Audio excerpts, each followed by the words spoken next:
Chapter 1533. His gaze seemed to have transcended time and space, and he saw the past. It was the grand occasion when countless races united to resist the Burning Legion in the ancient war. It was the oath that the dragon race had sworn to protect the world for 25,000 years. It was the continuation of the civilization of thousands of intelligent races on this planet. It was, Duque spoke softly. As long as I have enough power, that's enough. I don't need the strongest power in the universe. Perhaps this planet is a power desert in the eyes of the army. But I'm already used to this world. I coexist with this magical land that is filled with danger, and protect the living beings that live here. I see the advancement of technology and civilization on this land as my own glory. I don't care how many living beings bow down to my feet, and I don't care about any ideal world. I only love my lover, my friends, my comrades in arms, and the people who raise them and live in this world. I wasn't born for this, but I'm willing to die for it. This is the commandment that I, the demigod of Azeroth, have set for myself. All of a sudden, every expert from the Alliance felt touched. The situation of the battle had already become difficult. However, even the most legendary mortal ascended god in Azeroth loved this world so much and never gave up. What was there for him to talk about tiredness? What was there to think about giving up? Thump. Thump. Their heartbeats were so intense that they could hear them clearly even in the midst of a fierce battle. Duque, I love you. Sylvanas was the first to shout. The bold Queen Sylvanas shouted her declaration in the hottest way possible. In the name of Elun, as long as you don't leave, I won't abandon you. Tyrant gave up on being reserved and shouted. Then, Gianna, Elucia, and Korea made their vows. After the queens made their declarations, the atmosphere suddenly changed.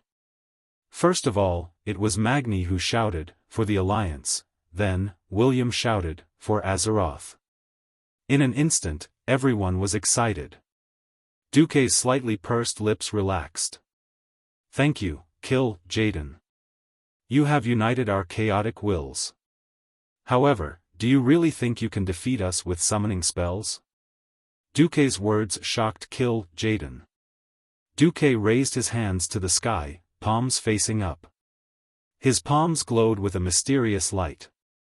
In just half a second, as if right above the edge of the sky, a beam of dazzling light shot out from the dragon fortress in the middle of the void battlefield, pointing directly at the Isle of Quell, Donna's below.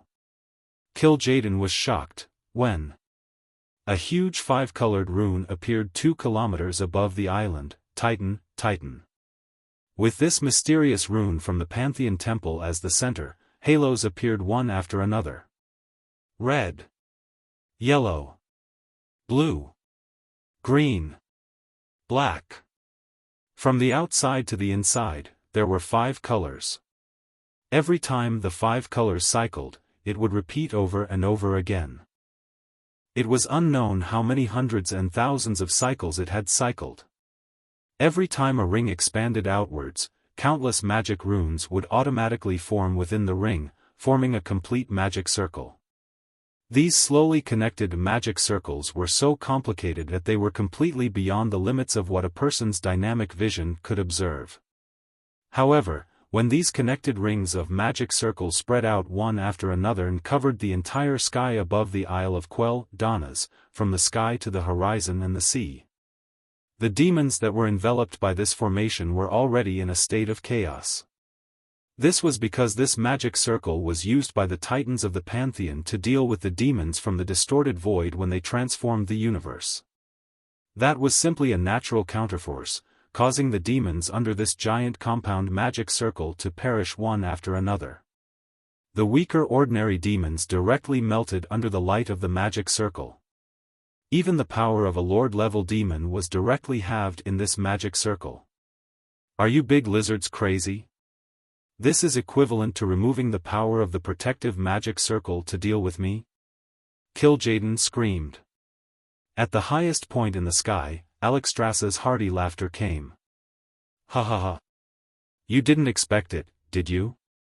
Anyway, Sargeras is still sinking in the bottomless abyss, and Archimonde has just died. You're the only one in the Burning Legion who can truly threaten this planet.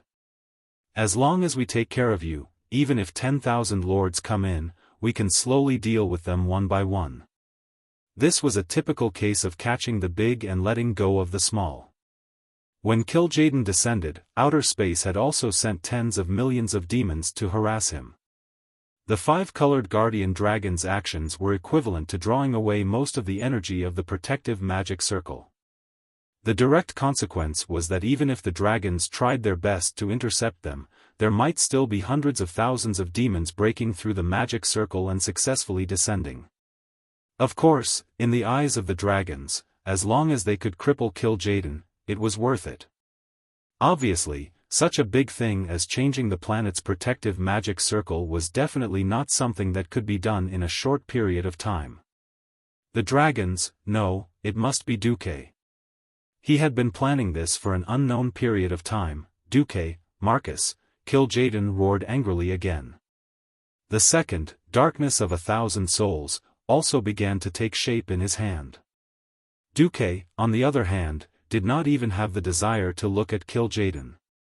He closed his eyes and breathed softly. Incomparably slow. One breath. One breath. After achieving the body of an elemental demigod, breathing and heartbeat were no longer necessary. Duque still kept this habit because it made him feel more like a human, and not some kind of existence that had nothing to do with humans. What entered his lungs was cold air. In a trance, it was the biting cold aura from Northrend. Before it was cooled down by the northern continent, it came from Kalimdor on the other side of the sea. Before that, it came from the southern continent of Pandaria, which had yet to open a sea route. And before that, it came from the eastern continent where he was now. This was the cycle of the monsoon, across a long journey, across the ever-changing endless sea. Duque saw all this with his own eyes through the magic net. Relying on the magic net that connected more than half of Azeroth, he was like a true god, his gaze piercing through the mountains and the sea, the sky and the earth. Everything in Azeroth. It was all in Duque's eyes. One breath, one breath. Slowly, it responded to the pulsation of the planet. On the entire Isle of Quell Danas, everything suddenly stopped. A feeling of stagnation, not distinguishing between friend and foe, imprisoned the will of all living beings to attack. The wind stopped. Half of the sky was drifting with snowflakes. The remaining half of the sky was sprinkled with the scorching light of the sun. The soldiers of the Alliance looked around in shock. They could not understand this situation. The sea was still crashing against the rocks on the shore, but every wave seemed to have lost its sound. Chapter 1534. The surging waves were mixed with ice particles, colliding with the boiling seawater at the magical dividing line on the surface of the water, forming a series of small whirlpools, and then constantly canceling each other out. On the island, the rising flames were still as terrifying as before. However, every cluster of flames and every field of fire was silent. Even the crackling sounds had disappeared. The situation on the entire Isle of Quell Danas could be said to be extremely strange. Buzz buzz buzz. 6 colors of brilliance appeared on Duque's Atish. Fire, frost, arcane, thunder, light, shadow, but above these, there was a 7th color. No one present could describe what kind of color this was. Everyone only knew that this was a more blurred color than the above 6 elements. Duque slowly raised Atish, and when he opened his eyes again, his eyes were already full of colorful light. And in the middle of the black pupil, the gaze was as firm as the land that would not change for 10,000 years. Kil'jaeden. Before I am a person, an existence with an independent soul, I am first and foremost a guardian. The full name of this staff is Atish, the legendary staff of the Guardian. Guardian. This name made Kil'jaeden gnash his teeth in hatred, but he had no time to hate anymore. Even he had to raise his head in shock. A strange scene was unfolding in the sky. With the addition of Duque's power, 1/3 of the power was now the dragon race, 1/3 was Elun's, and the remaining part was Duque's. As a result, the scorching sun, the night sky, and the colorful glow each occupied 1/3.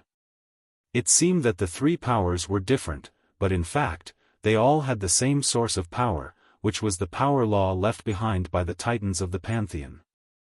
In the ever-changing void, countless streams of energy were mixed together like 100 rivers flowing into the sea. They slowly flowed clockwise, emitting all kinds of blurred brilliance in the process of stirring. Snowflakes were falling, and the brilliance of the sun did not diminish. Unknowingly, the wind of all things blew again. And the flow of energy thousands of meters high in the sky did not stop for a moment. This is... Jaina was deeply shocked. Such elemental control, such a mixture of powers, for a mage who had spent half his life immersed in magic books, it was definitely a subversive experience. Duque raised his head slightly. His deep black pupils reflected a line of energy that split heaven and earth vertically into two halves. The energy line was very thin, like the front sight of an infrared sight. The end of the energy line was Kill Jaden's glabella, which was stuck at the portal of the Sunwell. Kill Jaden couldn't wait any longer, so he released Thousand Soul Darkness. The roaring souls let out mournful wails as they charged at Duque. It was too late. Duque smiled as he watched the pitch-black pillar of light hit him. After injecting most of the energy of the magic net into the sky and handing it over to Elun and the 5 dragon aspects to control, Duque injected all the remaining magic power into Atish. In the shattered void that mortals could not see, there were hundreds and thousands of spatial magic spells smashing over almost every second. Any improper response could cause Kill Jaden to break free from the imprisonment of the portal and escape. In a sense, the pressure on Duque was the heaviest. He was not only facing Kill Jaden, but also the Eridar Warlock Legion, who were desperately trying to save their master from the other side of the portal in the distorted void. Khadgar had long been at his limits. He could only rely on Duque and his system elves. Duque had the aura of 1 against 10,000. He held onto the egg tightly, not allowing him to move at all. No,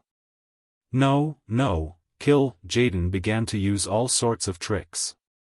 He flicked his 10 fingers, and a dozen soul whips extended from each fingertip, forming a large net that swept in all directions. He no longer had any hope of defeating Duque in a short period of time. He aimed at Duque's lover. He would rather endure the fierce attacks of Duque's demigods, and after a few grabs, he finally caught one.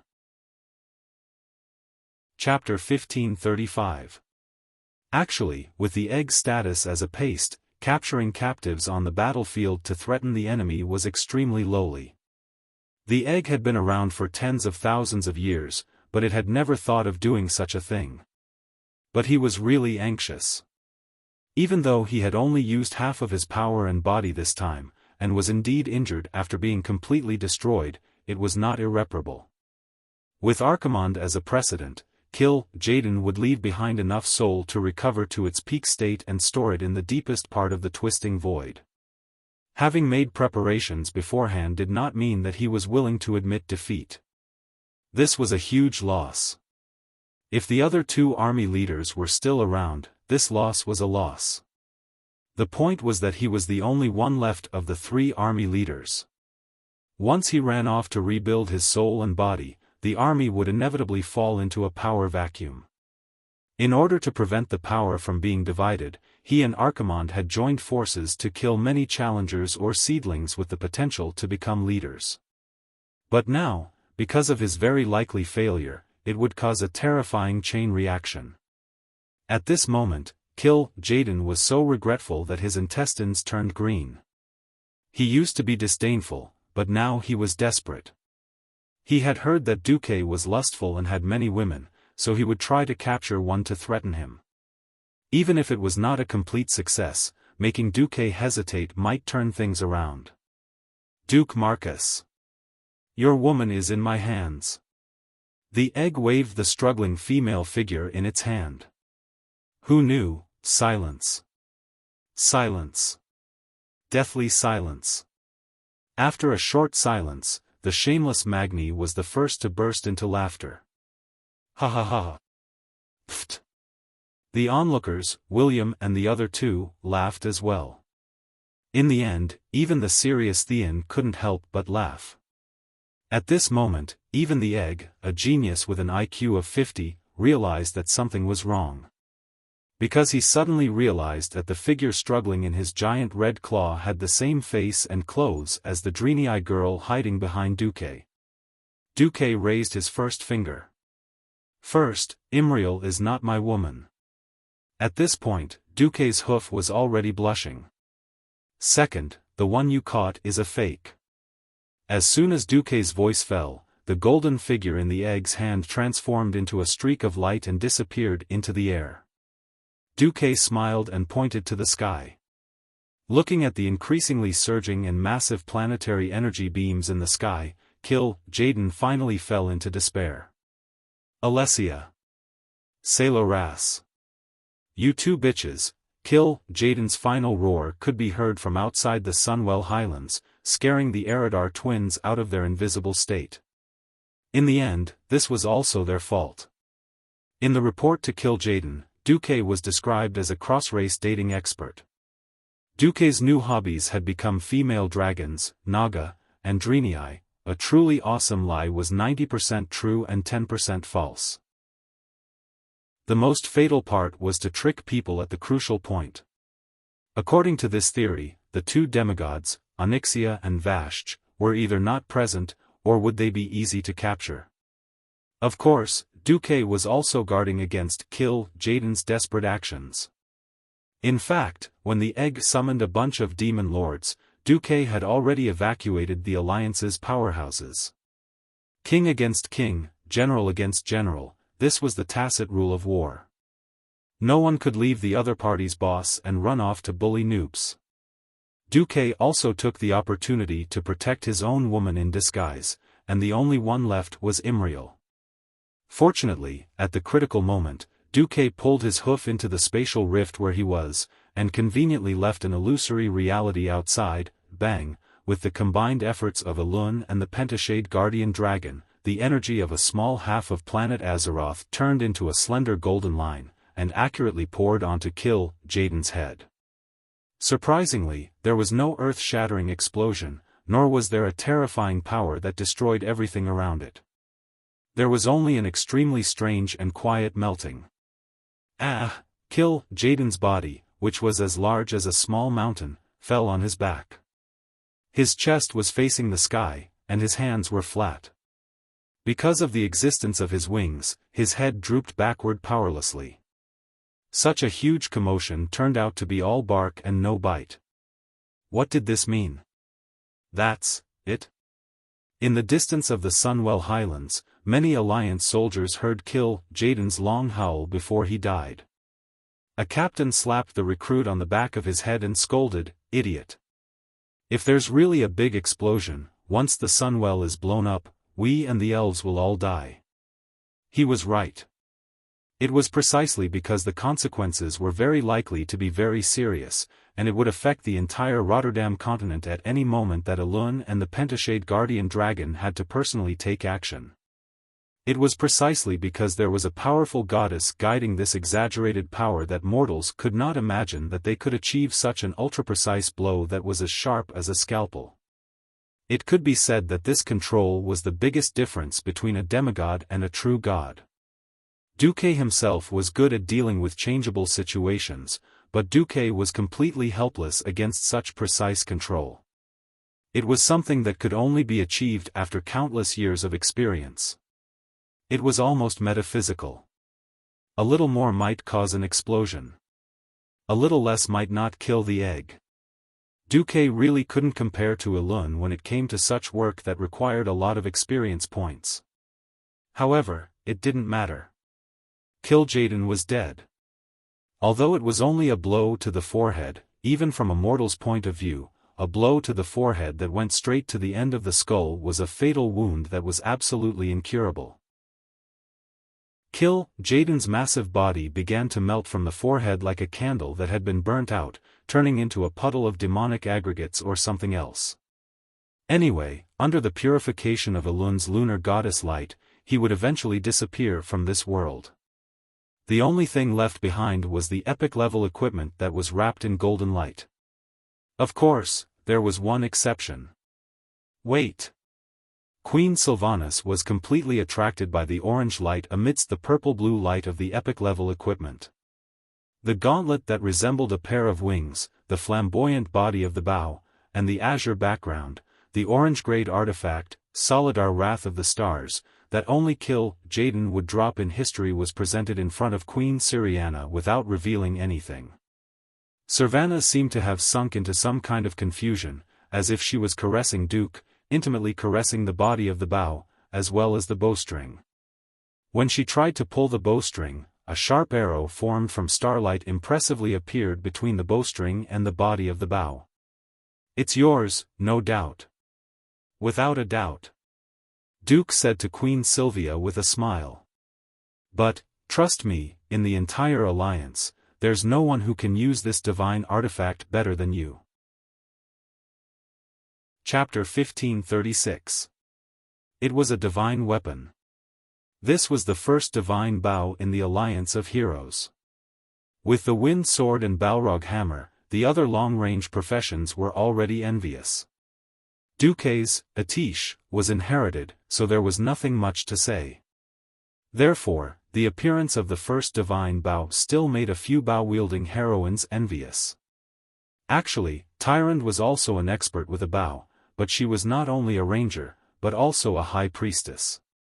Her starfall was what the big shots in the alliance valued the most, which meant that she could only use the bow as a support attack. Her main source of income was still her divine arts. Originally, there were still people in the alliance who could compete with Queen Syriana for this divine bow, but unfortunately, all of the remaining candidates had the surname Windrunner. Second sister, congratulations. I'm suddenly blaming myself for getting pregnant so early. In the mirror image of the magic transmission, it was the usually mature eldest sister, Aurelia, who pretended to be pounding her chest and stamping her feet. Second sister, you're indeed worthy of this divine bow. Sasha, on the other hand, didn't have much of an emotional reaction. She just gently caressed her slightly bulging belly. She, who was the most active, had completely entered the role of a wife. It was hard to conceive a demigod's child, and after so long, the Windrunner sisters' bellies were at most the size of a 4-month pregnant human woman. The fourth sister, Lilith, didn't care much. After all, this was the glory of the Windrunner family. She calmly accepted the fact that her talent and achievements weren't as good as her 3 sisters. As the eldest and third sisters rested, she took on more of the task of long-range damage in the Alliance of Heroes. This time, defeating Jaden was more like a feast for the Alliance of Heroes. For example, Burning Justice, a plate armor helmet that strengthened intelligence and spirit, was naturally given to Hoof. After all, from now on, Riadaline had a companion. Of course, Holy Spirit Hammer, a hammer for healing paladins, needless to say, everyone had one. The Van Cleef father and daughter each had a one-handed dagger, Apocalypse. Jaden's collection was so rich that even Duque, who entered the divine realm, couldn't avoid it. Of course, at his level, he would no longer simply collect equipment. He used a method similar to enchantment dismantling to dismantle the extra high-tier epic-level equipment, and by analyzing the magic buffs inside, he strengthened his own strength. For example, the mage robe that was solidified using ordinary tactics could withstand the slashes of ordinary swords, then after using the tactics from Jaden's collection, it could withstand the slashes of small electric saws. Even Duque couldn't help but be impressed by the Eridar family's tens of thousands of years of magical civilization. In just 10 minutes, the Alliance heroes finished splitting the loot. Actually, it wasn't a big deal. Equipment was divided by class. Heroes of the same class were basically all familiar faces. They would see each other all the time, so there was no point in stealing equipment. After all, if you got the best equipment, you would have the responsibility to rush to the front next time or deal the most beautiful damage and save every brother and sister that could be saved. Without Kill Jaden, cleaning up the battlefield and taking care of the surviving Void Lords was naturally left to Duque's group of elemental emissaries and semi-god subordinates. When the Alliance heroes finished splitting the loot, the entire Sunwell Highlands was already settled. They didn't simply kill all the demons. Other than the stubborn idiots, most of the demons, regardless of whether they were soldiers, elites, or demon lords, were captured. Ever since Azeroth had the warlock profession, it was much easier to enslave demons. Of course, these were demons that Duque's subordinates had spent a lot of effort to capture. He wouldn't just let anyone play with them. The Alliance leaders all knew that Duque was going to undergo stress training. Demons were powerful and scary, but even if they were given a three-dimensional image, it was far from being able to experience it for real. Before the first battle at the Dark Portal, Duque had used Naga to simulate orcs. Now, he could directly use a genuine demon to teach the new recruits a lesson. The effect would definitely be perfect. Duque wouldn't use a bunch of demons to show off. He had long since ordered that they had to fight for real, be it mock battles or anything else. He hadn't even walked out of the Sun Well, and he had already set the battle loss ratio for the new recruits, 5%. It was better to eliminate unqualified fellows before they went to the battlefield than to have 50% of them wiped out as soon as they went on the battlefield. Even with the large-scale use of the cannons of Holy Light, the battle losses at the front line were still high. This was because the vitality, speed, and agility of the demons still exceeded the limits of many people's imagination. Of course, that was a story for later. At this moment, it was time to celebrate victory. The developed magic communication network allowed Duque and the others to transmit images to the entire Isle of Quell Donnas, all the major cities in the Alliance, and all the villages and towns with magic images the moment they stepped out of the gate of the Sunwell Highlands. Even the main halls of the leaders in the major cities of the tribe had a live broadcast of magic images. Almost the moment they saw Duque come out, the entire Alliance boiled over. People let out all kinds of cheers and screams. The commotion quickly subsided. The civilians suppressed the excitement in their hearts and prepared to listen to Duque's speech. On the Isle of Quell Donnas, in the Overwatch Castle, in the major cities of the Alliance, in the barracks, all the generals and soldiers raised their heads and raised their right hands in a military salute. Duque's direct servants, the Karakis and Nagas, bowed and knelt one after another, placing their right hands on their chest to show supreme respect to their master. A few seconds later, Duque's familiar voice echoed in everyone's ears. "My compatriots of Azeroth, I'm pleased to announce that in the Battle of the Sunwell Highlands just now, we have once again thwarted the Burning Legion's plot to devour planet Azeroth. With the help of the goddess Elun, the Dragon Slumber Temple, and the other dragon aspects, we worked together and successfully killed the Burning Legion's commander, Kill Jaden. This time, the entire Alliance was really boiling. Long live the Alliance! Long live Commander Marcus! Praise Elun! Praise the dragon aspects, Azeroth is invincible." Countless people hugged the people around them and shed tears of emotion. The matter of the Sun Well was kept a secret. After the Alliance issued an emergency mobilization order, everyone subconsciously thought that it would be another protracted war. They didn't expect the Alliance to destroy the strong enemy so quickly and turn this terrifying war, which was likely to spread, into a lightning war. The Alliance was not afraid of war, but it didn't mean that they liked war. To be able to deal with the Burning Legion surprise attack so cleanly was not only proof of their strength, but also a great achievement that was enough to make every Alliance person stand up straight and be proud. Chapter 1537. Duque continued, "This battle is very dangerous, and it is not an exaggeration to say that it will affect the survival of planet Azeroth. If we really let Kill Jaden descend, then we will all be finished." After saying that, Duque raised his hand, and in the palm of his hand, the scene of Kill Jaden's body being stuck in the middle of Alun's attack, until he was defeated and killed, was presented to millions of people in the Alliance. Fortunately, this time, because Her Majesty Sylvanas discovered it early, I was able to arrive in time and block Kill Jaden's portal in advance. Otherwise, the consequences would have been unimaginable.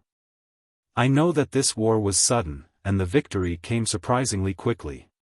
Even the main fleet of our alliance was still gathering, and the war was already over. I want to say that everyone's efforts were not in vain. If not for everyone's efforts, we would never know where the limit of our mobilization is. Without the experience of war, our army would not be able to grow, and we would not be able to protect our brothers and sisters, friends, fellow citizens. This is not the final ending. As long as the Twisted Nether is not completely destroyed, the demons can continue to resurrect. Yes, we succeeded in killing Kill Jaden. However, this demon commander will resurrect again in 10 years at most. So, our duty is not over, and our battle is not over. Building a strong army to protect us, and even the entire planet Azeroth, is a long way to go. For the happiness and future of our descendants, please continue to support the Alliance. Duque's words were met with thunderous applause and cheers that rose to the heavens. Following that, after the leaders of the Alliance gave their respective speeches, another triumphant return ceremony was decided. The Alliance was overjoyed, and the Horde was shocked. Originally, the Horde was skeptical of the Alliance's claim that they could handle it, and Sal had even begun to mobilize for war. Although the Alliance and the Horde were now on good terms, they were not in the same boat after all. And if the Alliance failed, Azeroth would be finished, and the Horde would also suffer. Sal could not put all his hopes on the Alliance. Now that the Alliance had won, Sal heaved a sigh of relief. The consecutive years of war had caused the fragile economic system of the tribe to collapse. Now, they were completely relying on the blood transfusion of the Alliance to provide them with a large amount of food, wood for building houses, and daily necessities that amounted to tens of thousands of tons every month. That was how they managed to maintain the operation of the entire tribe. Hearing that the Alliance had won, Sal immediately contacted Duque to congratulate him. Even after the call ended, Sal still received congratulations from the Alliance ambassador. Back in Orgrimmar, Varrock Salyafar and Wajin sighed a little. It was especially so for Varrock. Unknowingly, the batch of beast men who had participated in the Battle of the Dark Portal had grown old. However, not only did the Alliance grow stronger by the day, the leader of the Alliance, Duque, still looked like a young man. Varrock was stunned for a moment before he remembered that Duque's age was fixed at 18 because of his eternal life. Varrock sighed softly. Fortunately, my son is starting to grow up. In the tribe, the one who was the most shocked was the Sun King, Anastrian. His withered palms trembled. Duke Marcus didn't find out, right? He shouldn't have. Damn, why are the Burning Legion's leaders so weak? Are they all useless? The 3 leaders all died at the hands of Duque. Ever since he had become a dead man, the Sun King thought that he had forgotten the feeling of fear. The undead should not be afraid. He was wrong. Very wrong. Even his soul was trembling now. He had joined the Burning Legion because he believed that the Legion would win. In his opinion, it would be strange if the Legion could not win. The powerful and endless number of demons was not something that the Alliance, which only had a few million soldiers, could fight against.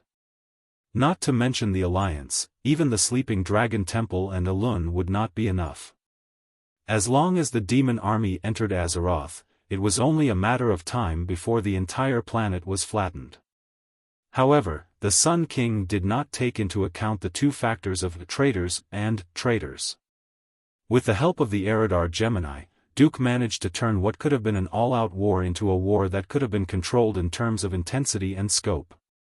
This forced the Sun King into an extremely awkward and frightening situation. The Forsaken had relied on the tribe's protection to escape the Alliance's pursuit and settle down.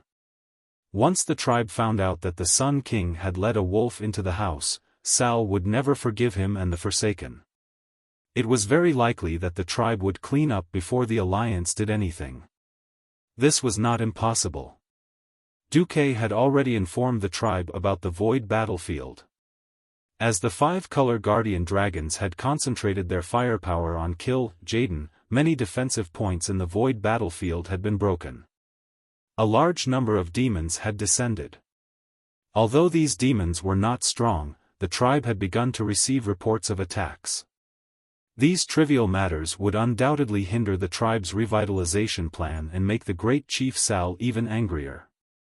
I hope the 2 female demons and Kill Jaden don't betray me. The Sun King could only hope that Kill Jaden would still think of him and support him after he was resurrected, instead of betraying him. Anastrian did not know that his little thoughts had already fallen into Duke's eyes. Furthermore, the female demons he had high hopes for had long sold him out. The Eridar twins, who had successfully jumped ship to Duke's side, were now busy. They first secretly found Tyrant, who had used the portal to run to the Karazhan to prepare for a victory celebration. They're looking for me. Tyrant felt that it was strange that the Eridar twins were looking for her. Should we ask them to leave? Feathermoon General Chandris asked, gritting her teeth. Let them in. Tyrant sighed. At least I know them. Although it's an ill-fated relationship, Tyrant would never forget that she had almost been forced to become an ex by these 2 female demons in the ancient war. After all, these 2 were now Duke's subordinates. It was not a big deal to meet them in private. As soon as they met. We are here to apologize for our offense against you in the ancient war. This is one of our treasures. We have no use for it.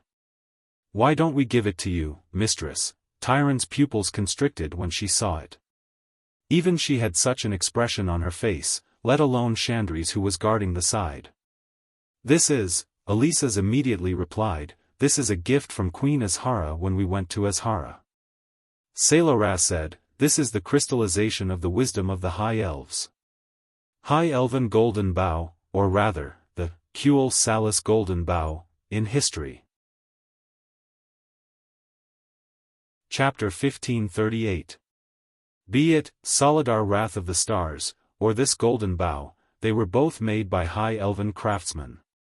High Elven Golden Bow was extremely beautiful. Because they came from the same source, it had the same style. The Golden Bow also had a large gauntlet that looked like an arm shield. The gauntlet had the totem of a fire phoenix on it. The bow that extended from the gauntlet was made into the shape of a golden dragon eagle. It had a red background with golden edges. The eagle's head was lifelike, and the beak was connected to the edge of the gauntlet. Further out from the eagle-shaped bow were 2 green curved scythe-like blades on top and bottom. Together with the golden bow's shape, the golden bow could be treated as a slightly weaker version of Azanatha's warblade. What attracted Tyrant the most was the history of this bow.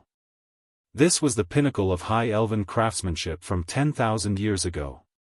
Although she did not want to admit it, after the destruction of Azhara, this level of craftsmanship was lost. Tyrant gently caressed the bow, a thoughtful expression on her face. Finally, she let out a long sigh. I'll accept your kindness. The Gemini were not acting. They were truly relieved. Duke had forced them to betray him, but he had never promised them any benefits after they jumped ship. Either way, they would be dead meat if they did not jump ship. Perhaps there would be some hope if they did. The smart Gemini did not want to bet their lives on Duke's mercy, so they decisively started their public relations operation. Their first stop was obviously Tyrant. Now that Tyrant had accepted the gift, the most difficult part had been resolved. Tyrant sat on the sofa with her legs crossed. The white moon priest's robe made her look even more outstanding. The Gemini could not associate this noble woman in front of them with the female captive who had almost fallen into depravity in the War of the Ancients. If they were enemies, the Gemini would have done anything to cause trouble. But now, they were not even grandchildren. Tyrant glanced at the Gemini who were still kneeling on the floor and smiled. Actually, I have to thank you. If not for you, I might have had no choice but to choose between my two childhood friends. That way, no matter which one I chose, the other would have been greatly hurt. Since things ended well back then, I have no intention of pursuing the matter. I just want to remind you. Gemini hurriedly bowed and kowtowed, her posture extremely humble. What do you think? Please instruct me. Tyrant smiled, as if she was organizing her thoughts.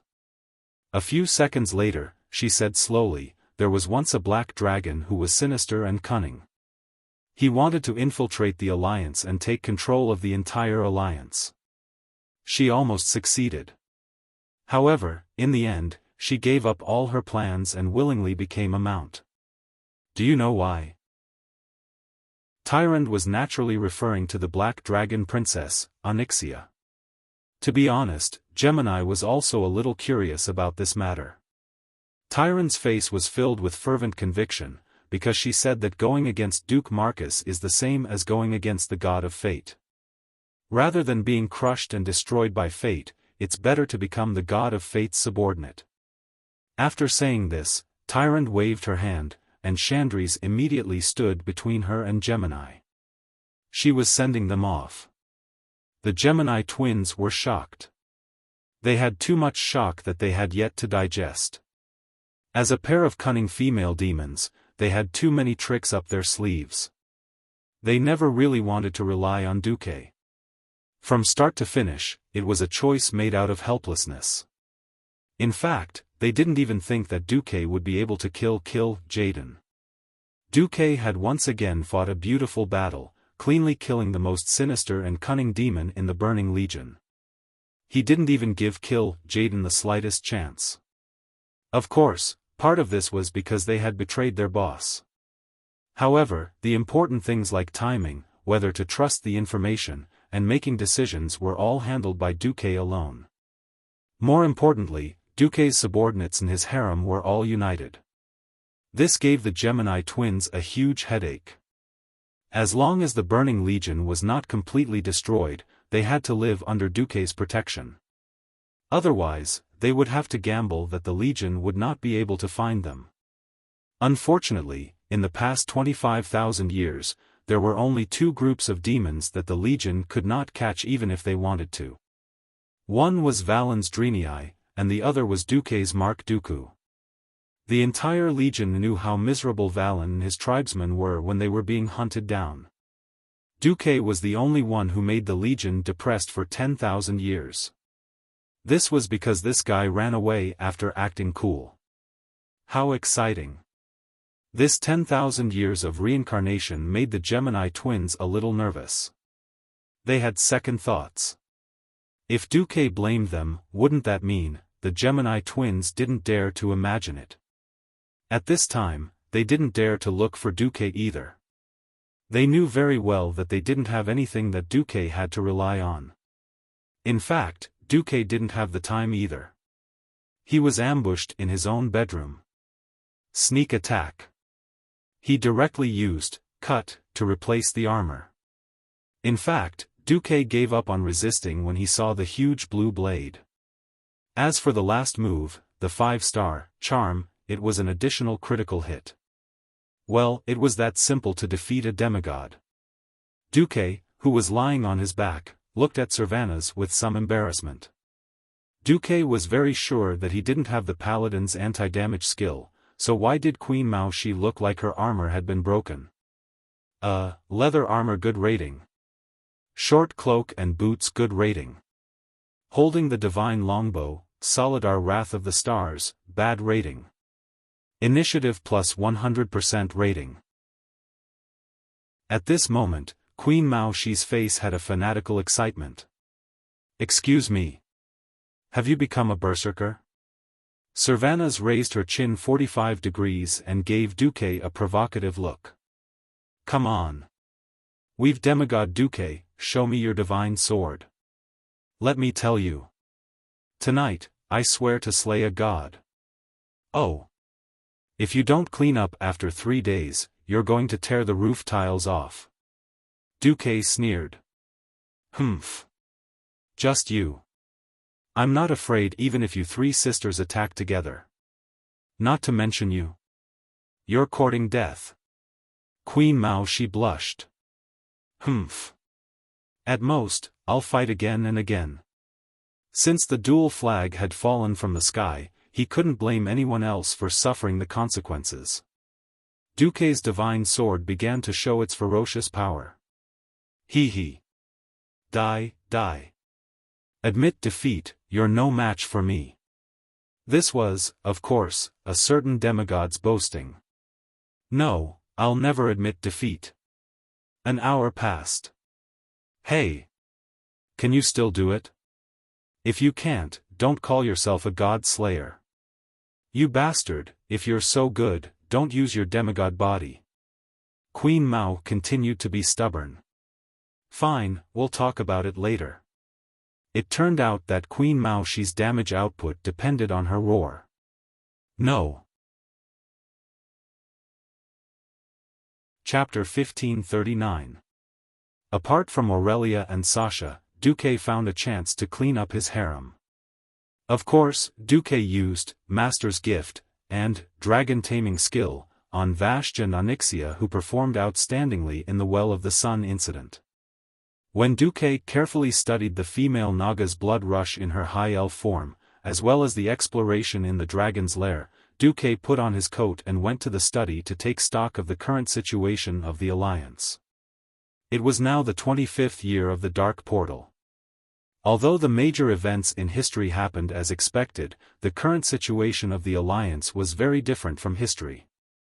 First of all, the 7 human kingdoms were either still alive, or like Stromgard, they had begun to rebuild their capital, the Riptide Fortress. Not only had their vitality been preserved, but it had also improved greatly compared to history. Secondly, it was the geographical advantage. After the battle at the Well of the Sun, it could basically be said that the entire Eastern Kingdom was united. Why did it say, basically?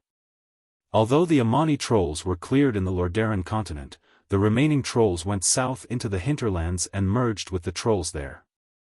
They used the complicated terrain and tunnels to confront the Wildhammer dwarves in the Eagle's Nest Mountain. Tunnel warfare was a huge problem since ancient times. For the sake of survival, the trolls shamelessly played tunnel warfare. There was really no good solution. The only thing they could do was to let the Bronzebeard dwarves work together with the Wildhammer dwarves to slowly push forward. Duque had a better idea, but he needed time. Gilnes, the only one among the 7 human kingdoms who did not join the Alliance, was still playing with himself. After all, they were all humans. Duque could not force Xian Grameen to join the Alliance. That would not be in line with the purpose of the Alliance. Moreover, Gilnes would destroy himself sooner or later. When Xian became the Alpha Wolf, the Alliance could completely consolidate its rule in Lordaeron. After 10 years, the plague and corrosion in the northern Lordaeron were basically purified by the Cenarian Circle's druids. Food production and population were recovering. Overall, the Lordaeron continent did not have much of a problem. The situation in the southern continent was much more complicated. Although Duque had always hoped that the Bronzebeard dwarves could occupy more territory, it was actually too much. Magni and his brothers were very impressive. The Alliance's largest weapons center was at Steel Stove Castle, and so was the Technology Center. Almost all of the flying ships and cannons were in charge of Steel Stove Castle. Although the dwarves' fertility rate wasn't low, it was only relative to the elves.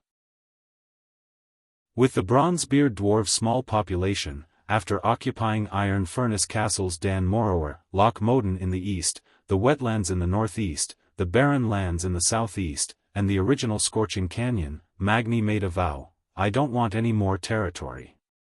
The bronze-bearded dwarves had little need for territory. Their hobbies were more focused on forging and climbing the technology tree. They even returned the wetlands fortress of Grim Battle to their brother, the Wildhammer dwarves. Duque really didn't know if he should warn the Wildhammer dwarves. Sooner or later, someone would cause trouble in the Twilight Highlands to their east. The southern end of the southern continent was flooded due to the molten core. The Burning Steppes no longer lived up to its name. This was because a large river originated from the Black Rock Mountain and ran from west to east across the entire plain. It flowed from the foot of the Raging Flame Peak in the middle of the plain to the barren land. The Burning Steppes was previously covered in thick volcanic ash. Now that there was water, and the volcanic ash itself was rich in minerals. This made the Burning Steppes the most fertile land in the whole of Stormwind. William was overjoyed. Originally, William was still wondering if he should negotiate with Duque to take the Reedridge Mountains under the direct jurisdiction of the kingdom so that the royal family's territories could be linked together. Duque found it troublesome, so he gave William a brilliant idea: to dig a hole in the mountains in the north of the Elven Forest and open 2 large tunnels, one for carriages and the other for trains, directly to the southwest of the Burning Steppes. "The territory is yours, and I'll pay for it. That's generous enough, right?" William, of course, accepted this suggestion happily. According to the current level of engineering technology, it would only take 1 or 2 years for the tunnels to open. This was because during his tenure, William had defeated the great demons who worshipped Hakkar and occupied Zul'Gurub. Now, he had added the huge fertile land of the Burning Steppes to Stormwind. In Stormwind, many people had already started to call William the Holy King. In fact, since ancient times, the kings who could leave a good name in history were those who defended against foreign enemies and opened up new lands. William had achieved both of them, and his name in the annals of history was set in stone. The praise of the people also made William proud. It was said that he almost gave his son, the infamous dirty shepherd Anduin Wrynn, a brother. In the southern continent, most of the great demons had become specimens. Before the Battle of Ankh-Kiraj, Duque had purposely cleansed Stormwind and his own private army. Firstly, there was indeed a reason for the cleansing, and secondly, Duque was not interested in leaving behind future troubles. If these fellows suddenly turned over a new leaf and claimed to be converted to the Horde, with the current relationship between the Alliance and the Horde, Sal could ask for them from Duque, and Duque would be too embarrassed to refuse. Since the remnants of Zul'Gurub still believed in Hakkar, then sorry, please go on your way. However, there was a troll clan that Duque could not lay his hands on. That was the Zandalar trolls. These wise trolls from the era of the Dark Empire were not only wise, but could also play with magic. When the Alliance was clearing out the Zul'Gurub trolls, they had also put in a lot of effort and led the way. Furthermore, they occupied a palm-sized island in the sea west of Stranglethorn Vale, so the Alliance really had no reason to deal with them. They might as well establish a neutral race. They would not bully them, nor would they allow them to open up new territories in the Eastern Kingdom. With the destruction of Zul'Gurub, Stranglethorn Vale was divided equally between Stormwind and Kul Tiras. After the city of Booty Bay was built, they would be able to sleep peacefully. As for the Kalimdor continent, the support and suppression of the Horde was currently being planned. Finally, there was only one problem left. Arthas. Duque sat on the bench and let out a long sigh. If the gears of history did not change, then in at most 1 or 2 years, the Lich King would wake up from his long sleep, and Arthas' dark personality would take control of the body, preparing to launch an invasion. Naxxramas, who was supposed to be Arthas's vanguard, was already in the hands of the Alliance, so there was only one card left that was worth Duque's attention. With a thought from Duque's soul, the Eridar twins immediately came in eagerly. "Master! You were looking for us." He looked at the twins, who were wearing a translucent black veil-made uniform and had an exquisite figure. Duque smiled and pretended not to see them. I have an important task for you. Chapter 1540. Enslaving a demon was like playing with fire. In the original history, the doomsday guards that the warlocks enslaved would have to be tested every once in a while. If the warlock's willpower was not strong enough, the big brother would break free and slap the warlock's face. It was not until later on when the warlock's magic developed that there was semi-permanent enslavement. The story told Duque that he should never believe that he could completely control a demon, and he should never judge a demon's values by the logic of an ordinary person. Although the Eridar Gemini looked like they were about to die, they would definitely sell him out as soon as they lost the pressure from Kill, Jaden, or if they thought that they had a better way. Reality proved that even soul restraint was not that reliable. Since Duque could cut off a part of their souls, the enemy could do the same thing in the future and instigate the Gemini to betray him. The Eridar tribe had been with the Burning Legion for 25,000 years and had completely become a branch of the demons. Therefore, the Gemini could use them but not put them in an important position. However, the Black Sickle Council was made up entirely of warlocks. With the history of the Eridar Gemini enslaving the Eridar Gemini as a reference, Duque knew very well how to use the two female demons. Thud. Duque threw a document on the ground. Duque had never been one to overdo such arrogance, but it was a great deterrent to the Gemini. The seemingly gentle smile turned into a sneer in the Gemini's eyes. The Gemini thought to herself, he must be complaining that we didn't directly participate in the battle against Kill, Jaden, and drew a line with the Burning Legion. The Gemini who was kneeling on the ground moved her knees and crawled over to pick up the document. She secretly heaved a sigh of relief, they were still useful to Duque. Saloras, the Doomsday Army's bones will soon spread the plague. You'll be in charge of the Lordaeron region. You'll be in charge of infiltrating the tribe's warlocks. The Gemini who was initially a little anxious immediately became flirtatious. Even her voice sounded flirtatious. Do you have any special orders, Master? Duque thought it was funny. Originally, during the final battle with the Burning Legion in history, the bosses of each profession had their own performances. Warlocks were the worst of them all as a single demon lord had almost annihilated the Black Sickle Council. The others would have invited the Elemental Lords or the former Torbane King of Torrent Fort. However, the new Black Sickle Council was so poor that they could only send the Eridar Gemini to be the vanguard. Charging at the front was Gemini's final choice. If they could, they absolutely hated fighting. Therefore, Duque didn't need them to fight for him, which was very considerate of him. Dealing with the envoy of calamity who spread the plague was like fighting poison with poison. As a scheming female demon, of course, she knew how to infiltrate in the most secretive and effective way. Infiltration was the Gemini's favorite activity. Seeing that her own sister was playing infiltration while she could only play with bones, even Queen Salolas showed a little envious expression. Duque did not look at Salolas. He only stared at Elisa's. Sal has begun to study the path of elements. In fact, this was in conflict with the warlock path. I have no intention of dealing with Sal. However, in the future, Sal is destined to be unable to suppress the more traditional young faction in the tribe. Once Sal gives up his position due to some unforeseen event, such as an elemental riot, I will need a key chess piece. Ever since the Eridar Gemini decided to rely on Duque, they had done a lot of homework. They had to understand the current situation of the alliance, such as the situation of the tribe. It was precisely because the alliance was completely united that no force other than Duque could affect the overall situation. That was why they were so respectful of their new master. The tribe was different.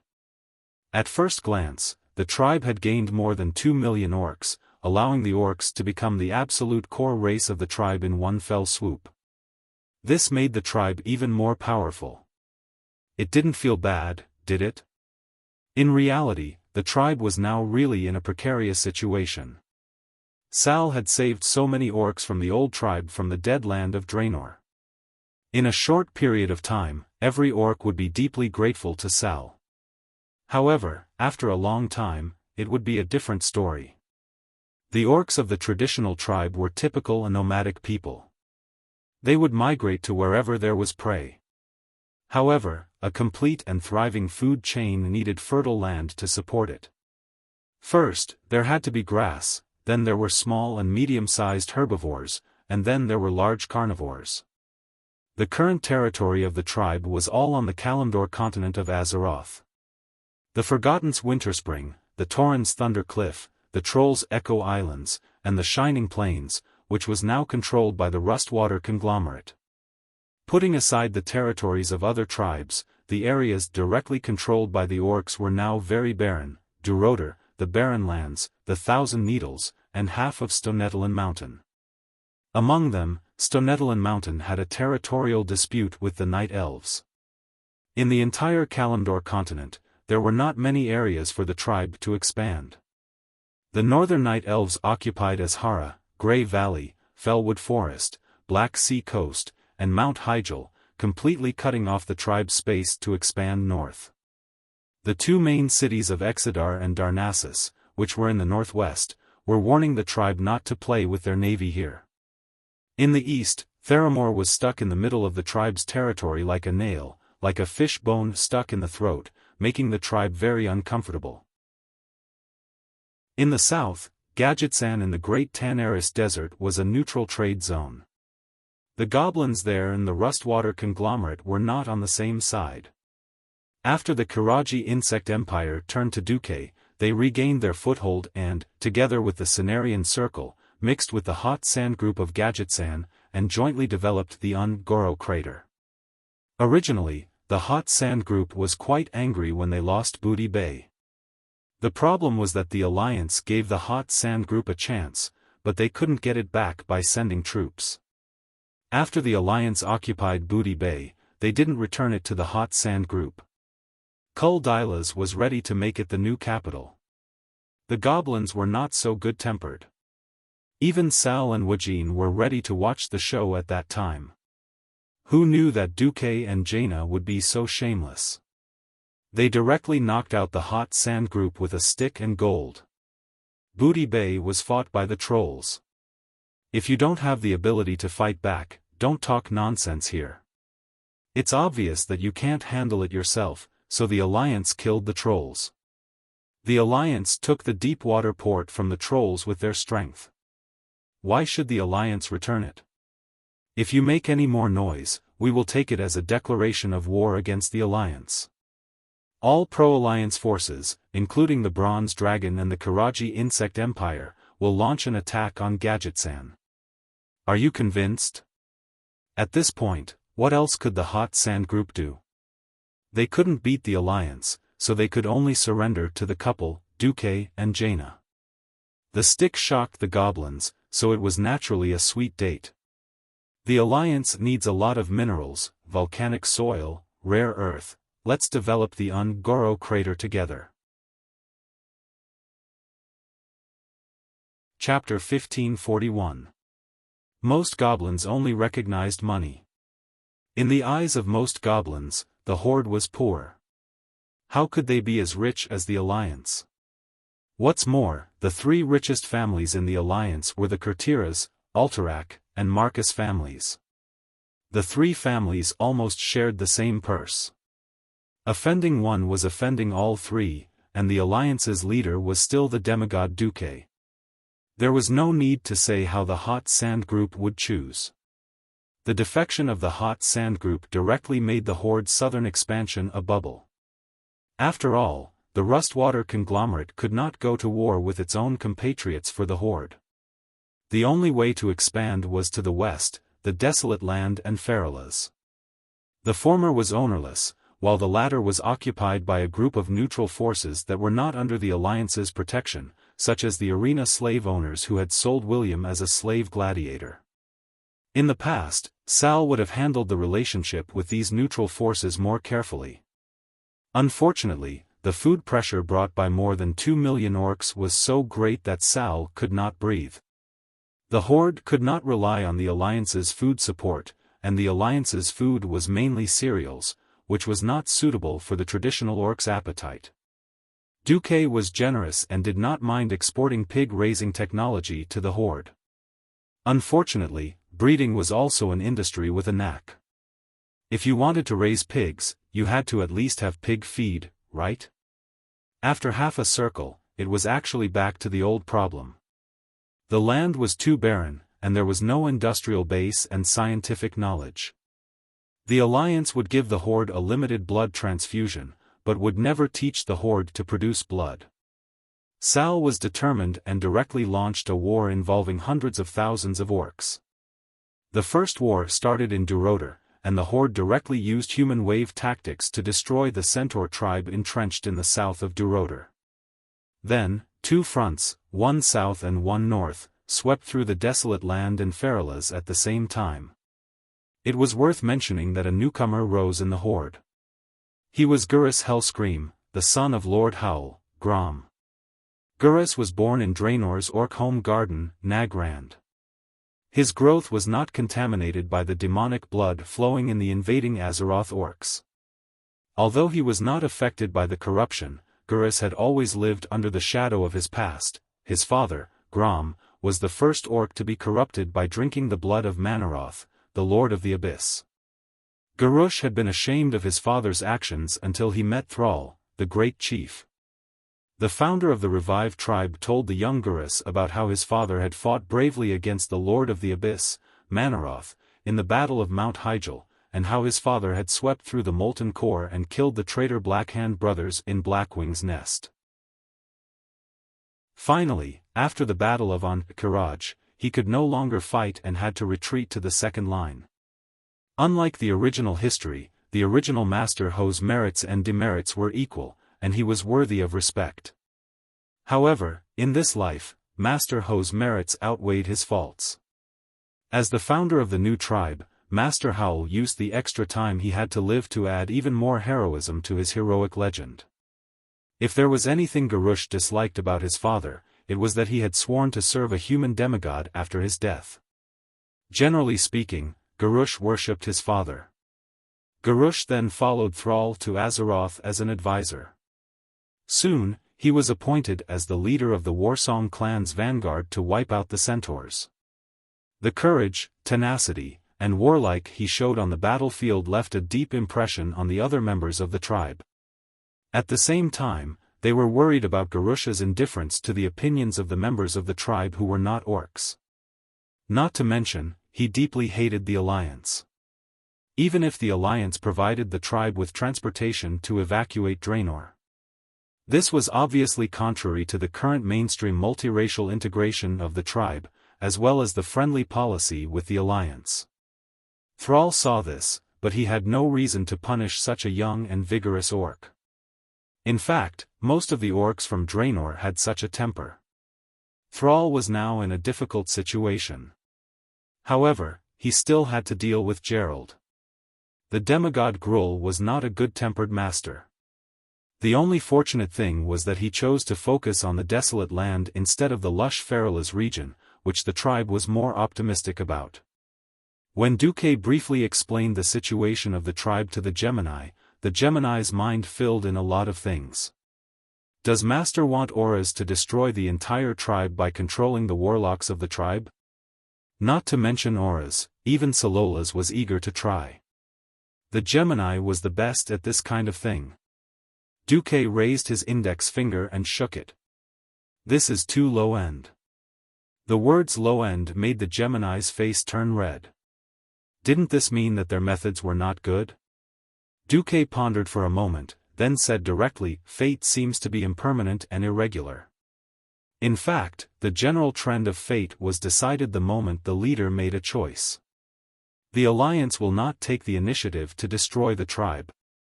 Doing so will only make the Burning Legion happy. The power of Azeroth should not be weakened, because in 10 years at most, a full-scale war will start. But the division and conflict of the tribe was destined from the moment Thrall took in 2 million orcs to Azeroth. This rift will only get bigger and bigger. In fact, the Alliance does not need to do anything special at all. They only need to know the necessary information to be able to act at the best time and reap the greatest benefits. It's like ambushing Kill Jaden. When Duque said this, the Gemini's heart trembled at the same time.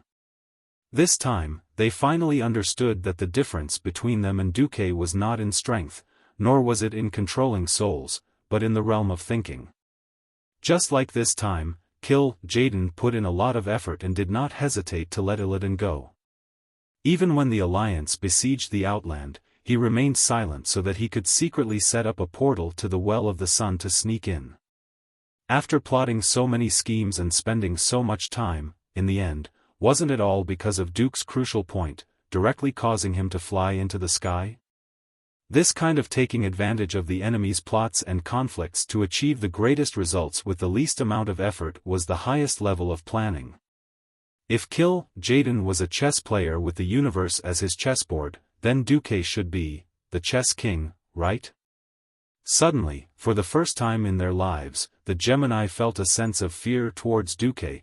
Could it be that Duque was really the god of fate that Tyron spoke of? The Gemini retreated.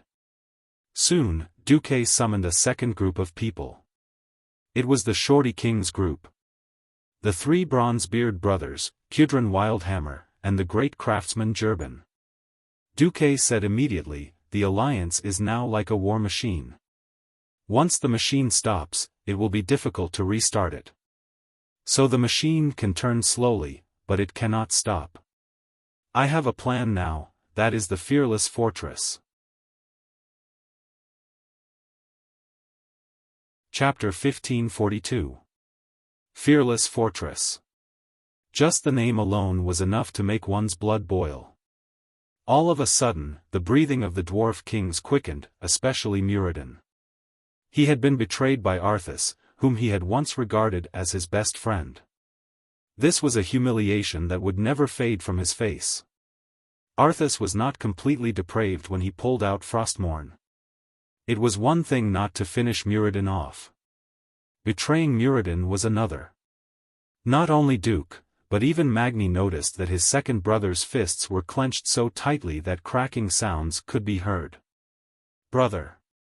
His eldest brother's call made Muradin return to normal. Sorry, I forgot myself.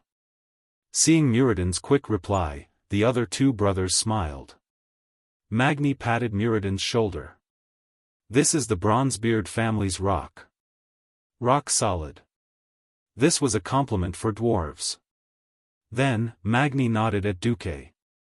Duque announced, good.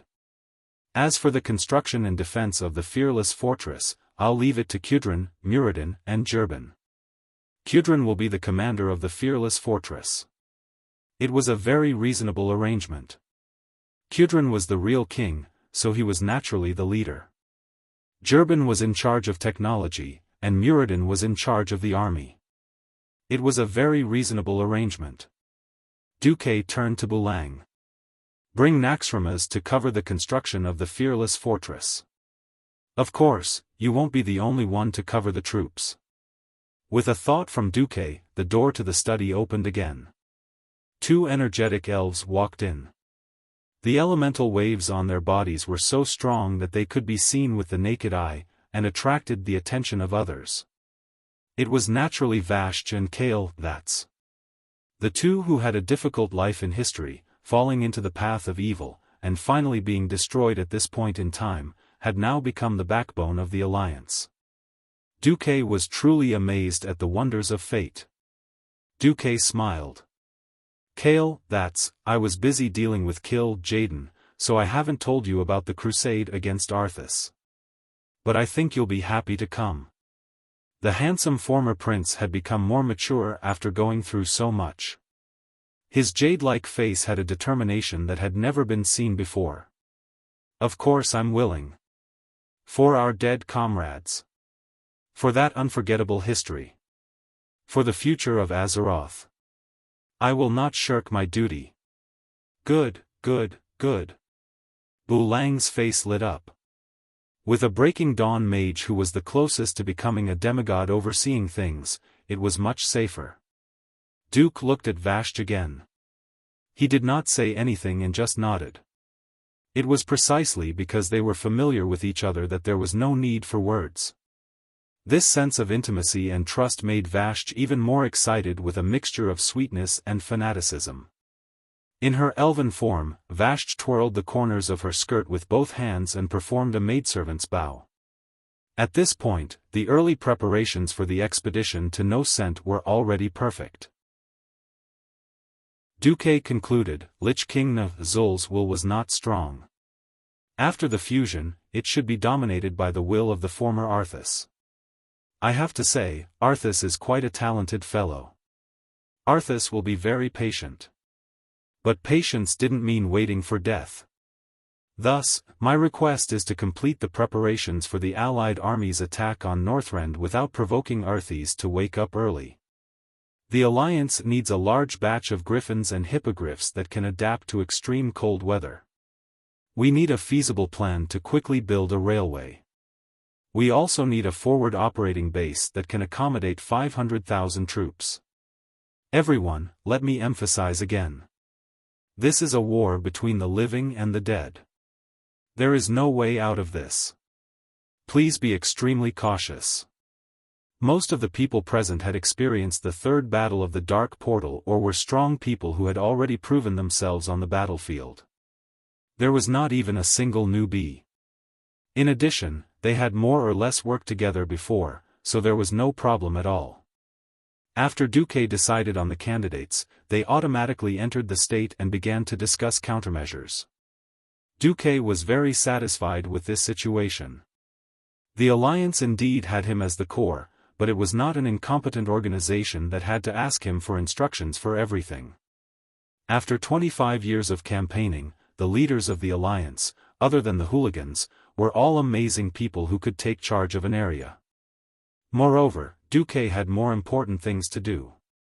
After Kudrin and the others left, Duque entered a state of meditation on the highest floor of the Karazhan Mage Tower. System Elf, establish an analysis model. Divide the entire process of my battle with Jaden into different modules, with elemental fluctuations, magic circuit operation, external energy exchange, energy compression and expansion as the standard. I need to fully analyze the magic of the Eridar family and strengthen their control over the elements. The initial standard is true God level. In addition, I also need to establish a spatial model. I need to fully scan the entire planet Azeroth.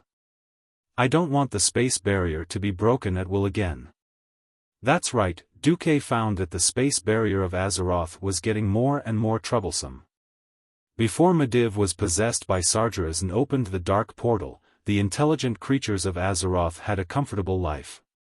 Ever since Old Mai was possessed and started to cause trouble, the space barrier of Azeroth had been getting worse day by day. There were internal and external reasons, so it was understandable that everyone hated Medivh. Of course, Duque didn't have the time to care about these old scores. The problem in front of him now was that the Blue Dragon King Malygos seemed to want to cause trouble. As the first person in Azeroth to be granted a magic position by the Titans, Malygos had always regarded himself as the ultimate ruler of magic.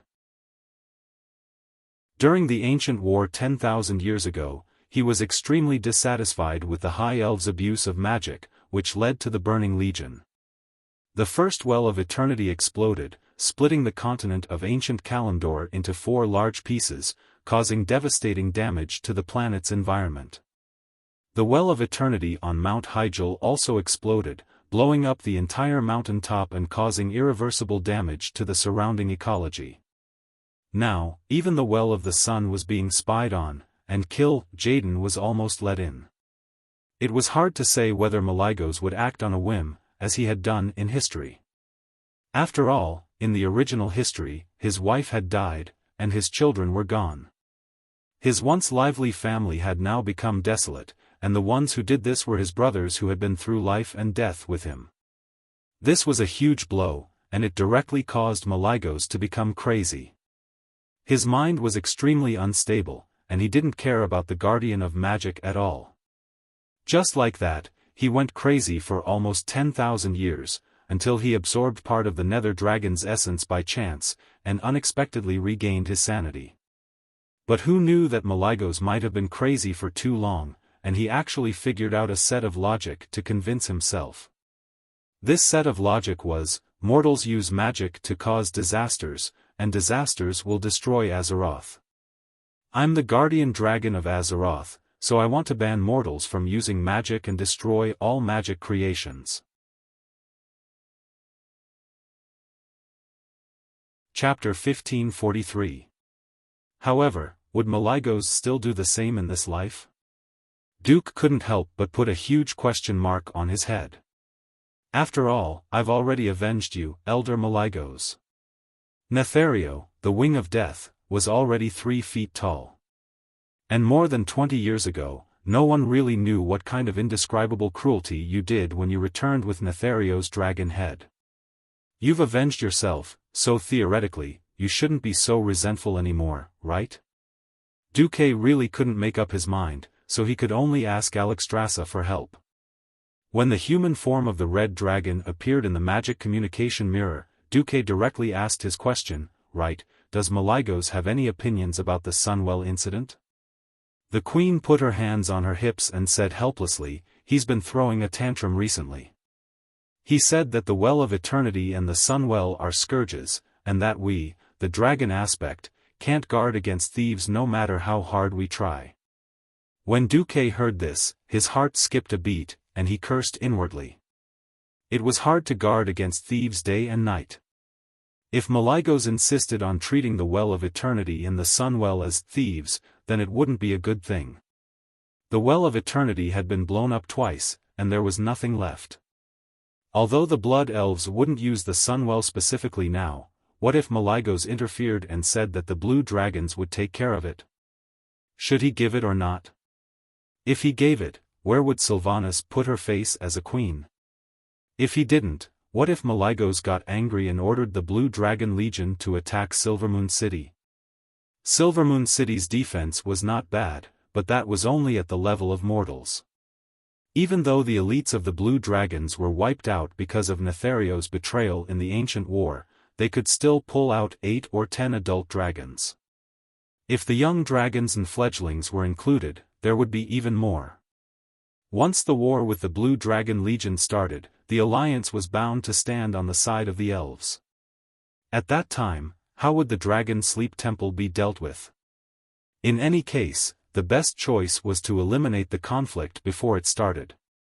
Otherwise, when it came to the point of life and death, no matter which choice was made, it would still be Azeroth that would suffer in the end.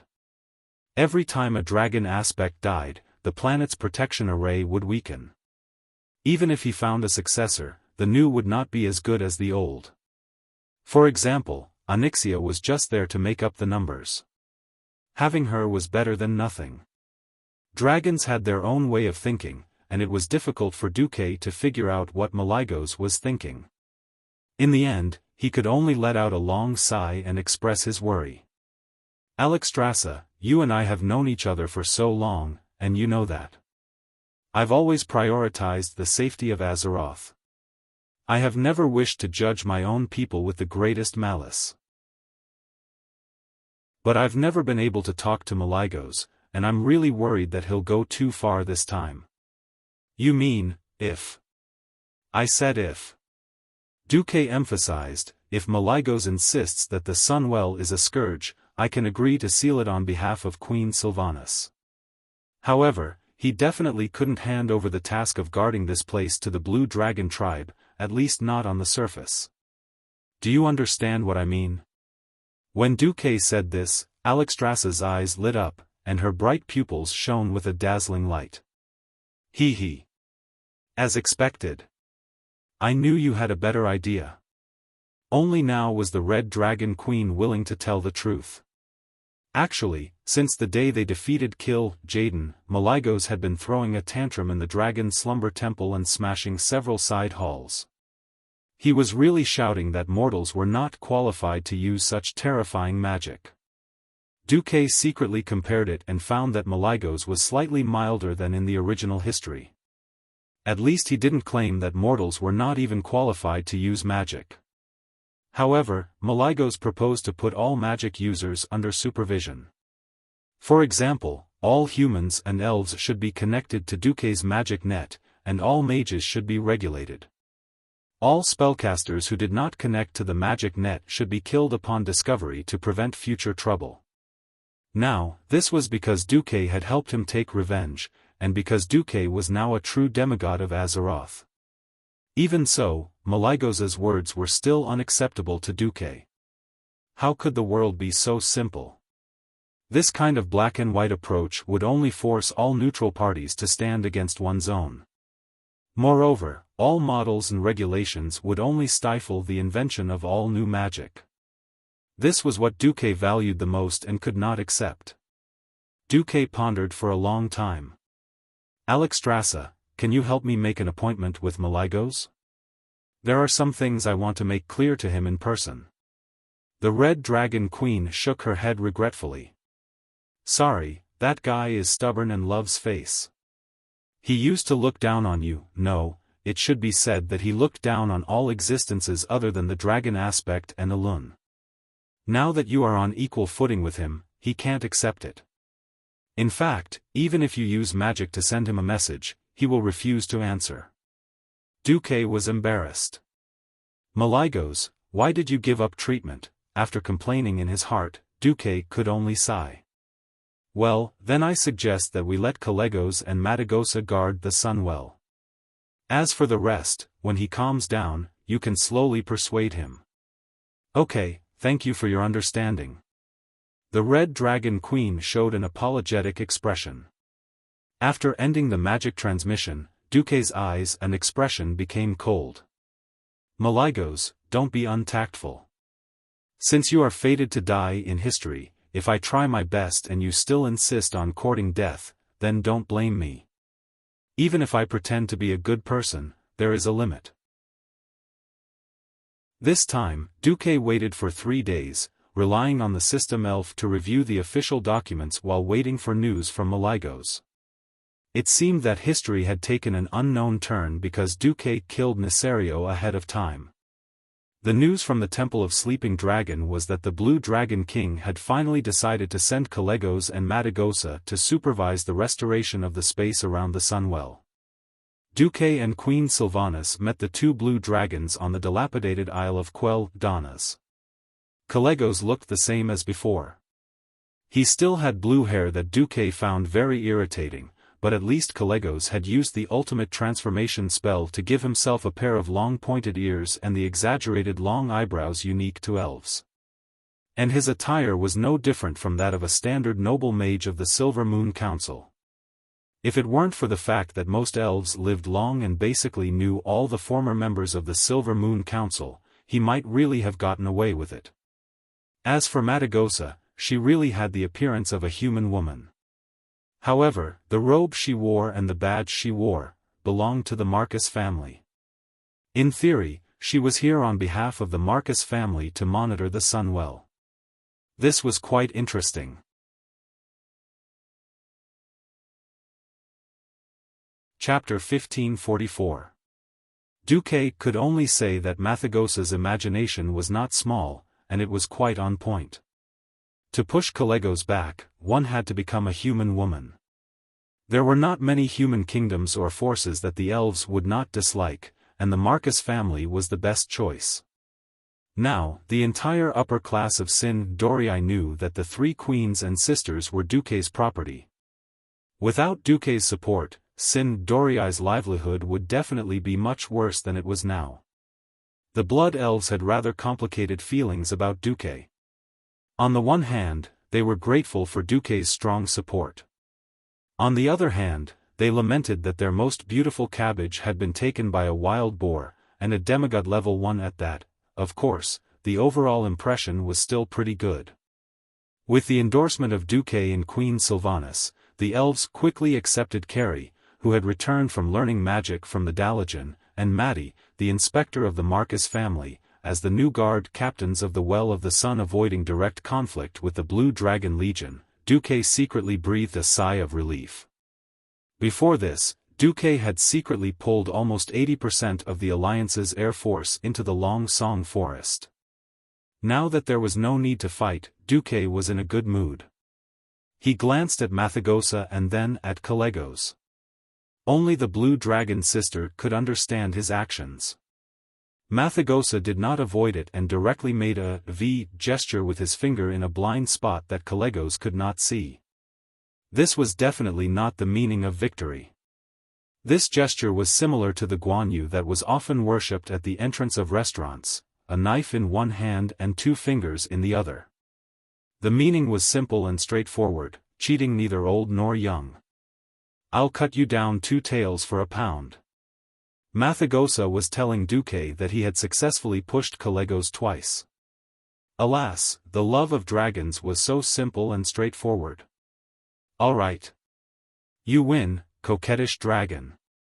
Without the Blue Dragon Legion to stir up trouble, Duque could put his energy back into the Alliance. The Alliance's wartime economic model could not be immediately revoked. It was like a taut string. Once it was too loose, it could easily snap if it was tightened again. Duke only ordered the military industry to work in 3 shifts 24 hours a day, 6 days a week, with 2 shifts of 16 hours a day. There was no other way. Historically, when the Allied armies attacked Northrend, they relied on men and horses. The number of soldiers and civilians who froze to death and frostbite was astronomical. Letting the soldiers who were cold, tired, and lacking supplies fight against the tireless dead was no different from sending themselves to their deaths. Duque wanted to reduce the Alliance's losses, and having Kudrin build a forward operating base was only the first step. More importantly, the Alliance army changed. With the precedent of the millions of German troops attacking the Soviet Union in World War II on Earth, Duque, who knew the bitter cold of no scent, had made a lot of preparations. There were 1 million sets of military coats for humans, dwarves, gnomes, elves, Draenei, and even 30,000 sets for orcs. Then there were matches for the fire, as well as whale oil gels and industrial gels that had been cut into small pieces beforehand. Whale oil was easy to process, but the production was too low. Industrial gels were one of the byproducts of refining petroleum. Although it was a bit smelly, it was the best fuel in no scent. Since it could be burned, it was the best for the soldiers to cook on a picnic. Imagine marching for a whole day in a world of ice and snow dozens of degrees below zero. If they could only eat cold compressed biscuits and drink snow water that would freeze their stomachs, what a nightmare it would be. If there were fragrant hot soup and food, it would be extremely beneficial to physical recovery and morale boost. In addition, the writing of the winter code, the weaving of winter clothing, sleigh training, and all kinds of trivial things might seem unremarkable, but those who knew would know at a glance that it was because of the various preparations made before the war that the soldiers could play their due combat power on the front lines. The Alliance is really lucky to have a commander who doesn't treat soldiers as mere consumables. Every officer praised Duque in unison. Thinking about how Duque could be a god who didn't care about anyone, everyone's respect and love for Duque deepened. It was lucky to have a wise leader, such as the Horde. At least under Sal's leadership, more than 2 million orcs escaped from Draenor. However, a little bit of luck was not enough to bring a horde with millions of people on the road to happiness. After not having to face the outland that was gradually collapsing, food and other problems became increasingly prominent. What was even more unfortunate was that because the Dragon Sleep Temple had previously concentrated most of the energy of the planet's protection array to bombard Kill Jaden, many demons had been released. In fact, the number and quality of demons that had parachuted into the Eastern Kingdom and Kalimdor were about the same. However, the Alliance not only had a perfect magic communication system, as well as a patrol system in each village and town, but also a magic net that covered a large area. It was no exaggeration to say that if there was any movement in the Alliance, Duque, as the highest commander, would be the first to know. Orders were relayed from top to bottom, and elite troops were sent to eliminate the scattered demons in the bud. The horde was different. The addition of 2 million people made places like the barren lands more populated. Unfortunately, orcs were not creatures that didn't eat or drink. They instinctively gathered in the few oases in the barren lands. Because of their living habits and the lack of planning by the upper echelons of the horde, this led to the rapid consumption of water resources. At the same time, the concentration of population encouraged the spread of demons. Several times when the horde discovered the problem, thousands of people had died, and several villages had been completely destroyed. The entire land of Kalimdor could be said to be full of beacons. So, having a transmigrator as a leader was not only luck, but also bliss. Unknowingly, the gap between the horde and the alliance did not shrink because of the influx of a large number of people. Instead, it became wider. After all, the horde had problems digesting the population, and the conflict between the new horde led by Sal and the traditional orcs from Draenor began to expand. Just as one side was recuperating, and the other side was in turmoil, it was autumn of the 25th year of the Dark Portal. On October 3rd, Sal suddenly received bad news. What? We lost contact with the entire Blackbone clan? There are even traces of corpses crawling out of the graveyard? The Blackbone clan was just an inconspicuous small clan among the thousands of orc clans of various sizes. But the death of an entire clan, and the possibility that they had become undead soldiers, touched Sal's sensitive nerves during this period. It wasn't that the Alliance didn't remind the Horde that the Scourge army could come again at any time. But Sal was almost broken by all kinds of internal affairs. After all, before the Scourge army came again, half of the Horde had to starve to death. Throughout the spring and summer, the Horde was struggling for survival. Chapter 1545. It was obvious that the tribe would have to pay for their carelessness. The current situation was like an endless loop. The tribe lacked food, and hunting alone was unable to meet the needs of the rapidly increasing orc population. The Alliance was not a charity. If you wanted food from the Alliance, you had to exchange it with ores. Traditional Draenor orcs also hated the act of engaging in productive work. Not only did they refuse to be miners, but the clans also refused to hand over their own hard work to the tribe. Since there was nothing to eat, the clans followed the tradition of robbing other clans.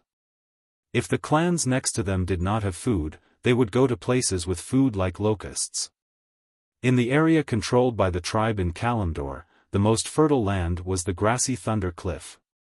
Many starving orc clans ignored Thrall's ban and reached out to the Tauren Kodo herd.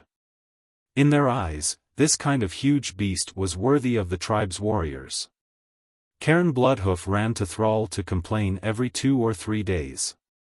Thrall repeatedly forbade the orcs from attacking the Tauren territory, but the poaching situation was still very serious. Not only poaching, but there were also private fights every day. Draenor orcs, ogres, and even Gruul's subordinates, Galan, all came to Thunder Cliff to eat. This drove Cairn crazy, and he almost announced that the Tauren would withdraw from the tribe. In the end, Thrall had to let Varrock Salyafar patrol the border of Thunder Cliff with the chief's personal guards. Those who were caught poaching were publicly executed, and the situation was barely suppressed. Unfortunately, Thunder Cliff was the shortest and most convenient passage to the desolate land. As long as the Tauren stayed in the tribe, there was no reason to refuse the orcs to pass through their territory. It made the Tauren watch every orc passing through the road like a thief.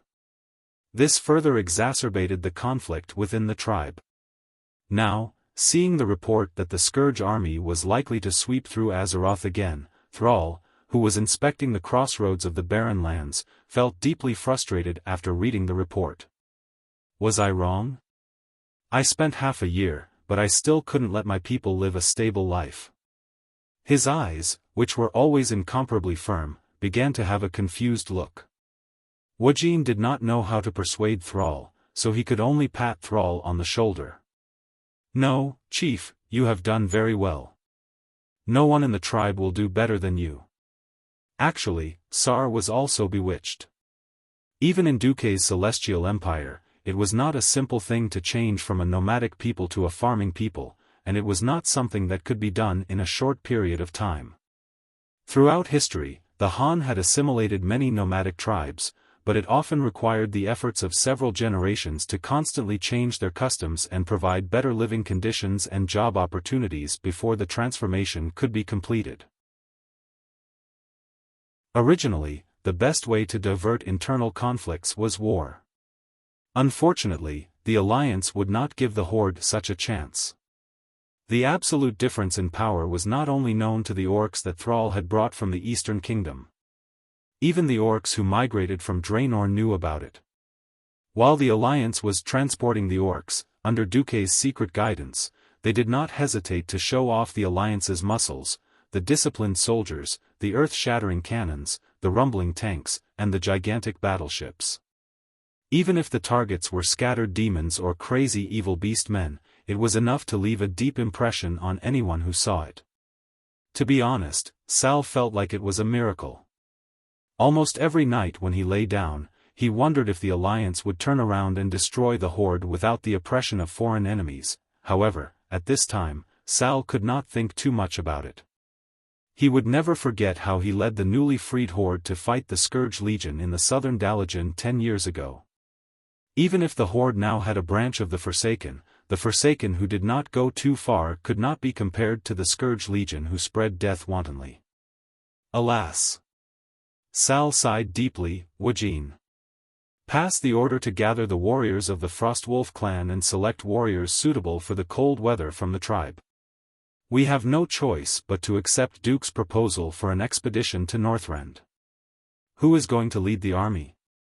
Wuxia was not actually asking, but reminding Sal. Now that the atmosphere in the Horde was so stiff, most of the other races were unwilling to go on an expedition.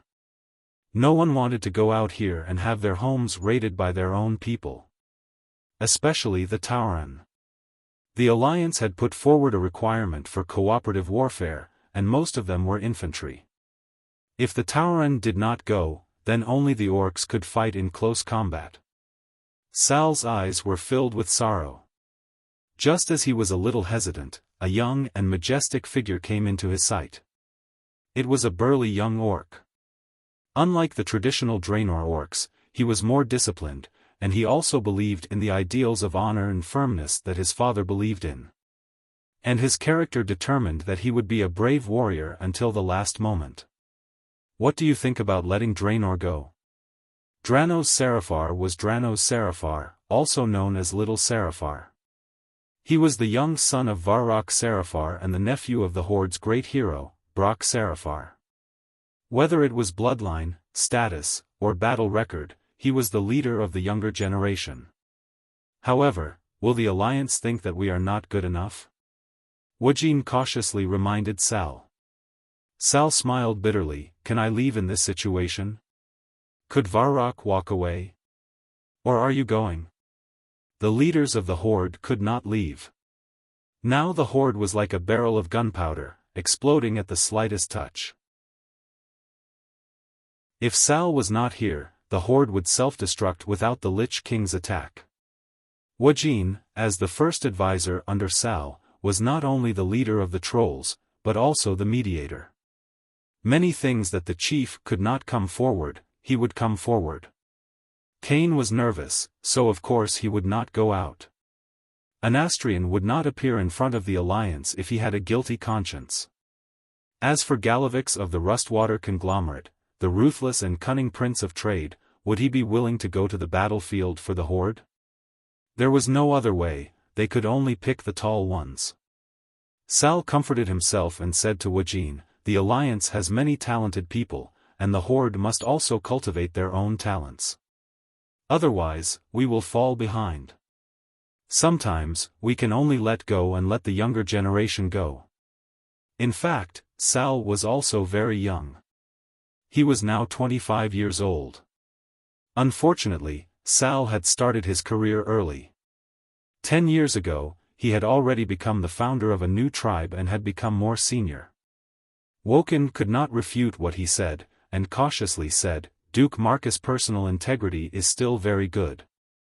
At least he has never broken his promise, nor has he deliberately harmed the Horde. I can only hope that everything goes well. Sal sighed.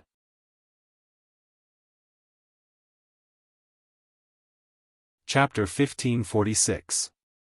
On the Alliance's side, Duque, who was in his own study in Karazhan, felt his balls ache when he heard that Thrall was really going to send Saliafar over. Damn, was he really going to repeat the Gate of Heaven's wrath? The answer was obvious, only a moron would do such a thing.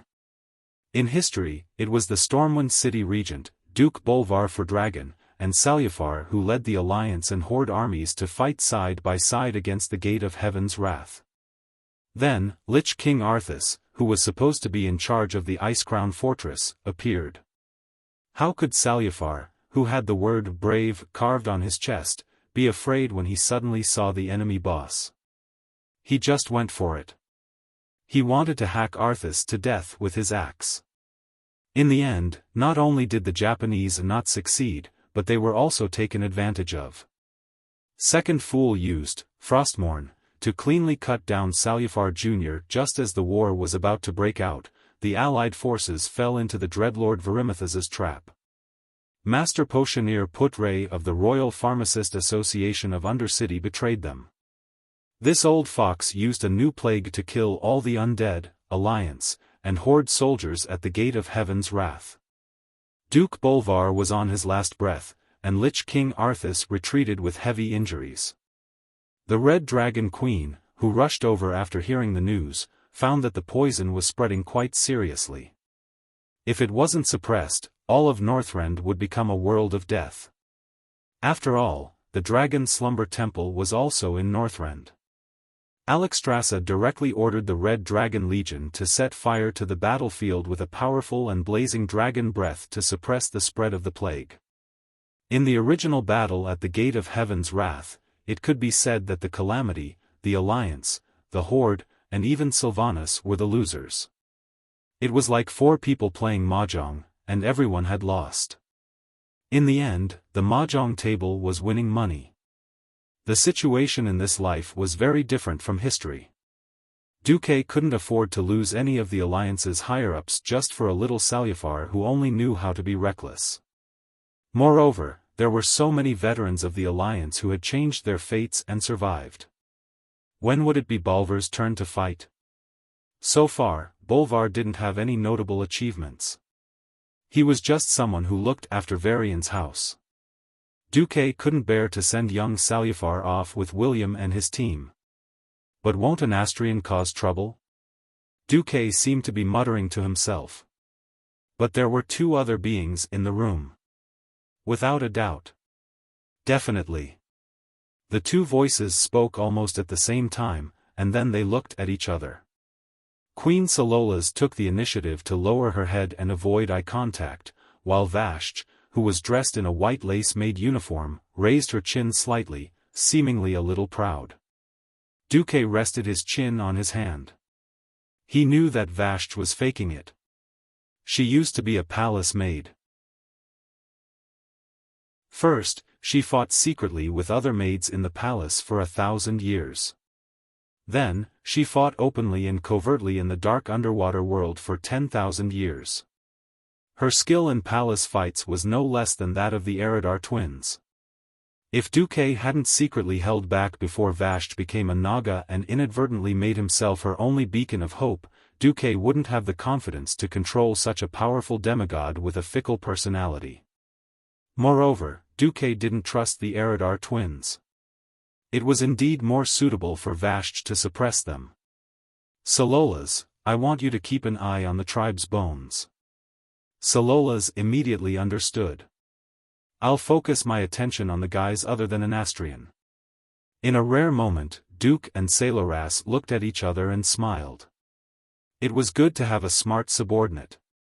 As a female demon who had personally come into contact with the Sun King, she could be said to have an extremely accurate grasp of the human heart. Since the Sun King wasn't willing to jump out immediately when Jaden descended and shout, "Welcome to the King's army," then he definitely wouldn't dare to personally make a move on such a small matter in no cent. Now, he had a very advantageous position. Back then, he had persuaded a few dreadlords to rebel against the Lich King. Afterwards, these few dreadlords followed him into the tribe. According to him, these guys were just like the demon pets enslaved by the warlock. They were very obedient. This was bullsh*t. Even Duke did not dare to say that he could completely control the Eridar Gemini. How could a mere breaking dawn from the Anastrian district dare to say that he could control a few dreadlords that were at least at the beginner stage of the Void Lord rank? He was already on Kill Jaden's side, so it was reasonable for him to collude with the dreadlords. If anything happened, at worst, he would push the dreadlords out to take the blame. It didn't matter even if Sar didn't trust him. The tribe seriously lacked magic professions, and just relying on the tribe's second-rate warlocks wasn't enough. As long as he still had value, Sar wouldn't casually deal with him and his Forsaken subordinates. Letting Salolas monitor the Forsaken was like fighting poison with poison. The only thing that made Duque a little uncertain was Arthas' next move.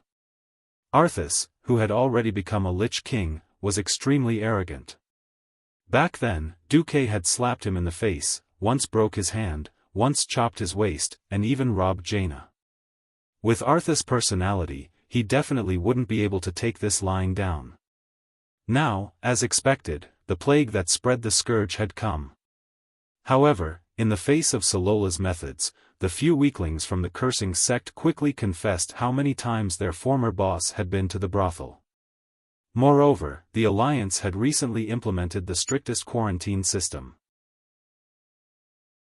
Any food that was over 100 kilograms had to be personally inspected by a cleric before it could be circulated in the market. Furthermore, it was inspected once a day. This move of the Scourge army had tricked the Horde, and the Alliance was unharmed. At the same time, the Alliance also managed to gain a wave of reputation. When the Holy Knights publicly burned the cultists of the cursing sect, together with the food that had been corrupted by the plague, outside the main cities, the people's calls for battle reached its peak. This level of conspiracy was at most harassment. Originally, in history, Naxxramas had once again visited the territories of the Alliance and the Horde, announcing the return of the Lich King with death and destruction. Now, Naxxramas had nothing to do with the two idiots. Duque had put a lot of effort into the Flying Fortress, making this fortress no less inferior to Duque's own mage tower. Only an idiot would think of attacking Naxxramas by force. Otherwise, avoiding a flying fortress directly under the jurisdiction of a demigod would be the right thing to do. Of course, Duque couldn't take Naxxramas to the Icecrown Fortress. Although Naxxramas was easy to use, it had a fatal flaw: it wasn't on any source of magic. Although the characteristics of the Titan creations allowed it to float in the air with only a small amount of energy. In order to maintain its floating state, it ultimately relied on the support of Duque's weave. The Icecrown Fortress was located on the largest elemental passage between the Frost Elemental Realm and Azeroth. Who was strong and who was weak, it was clear at a glance. At this time, Vashti swayed her waist, walked over, and gently massaged Duque's shoulders, reminding Duque, men always want face.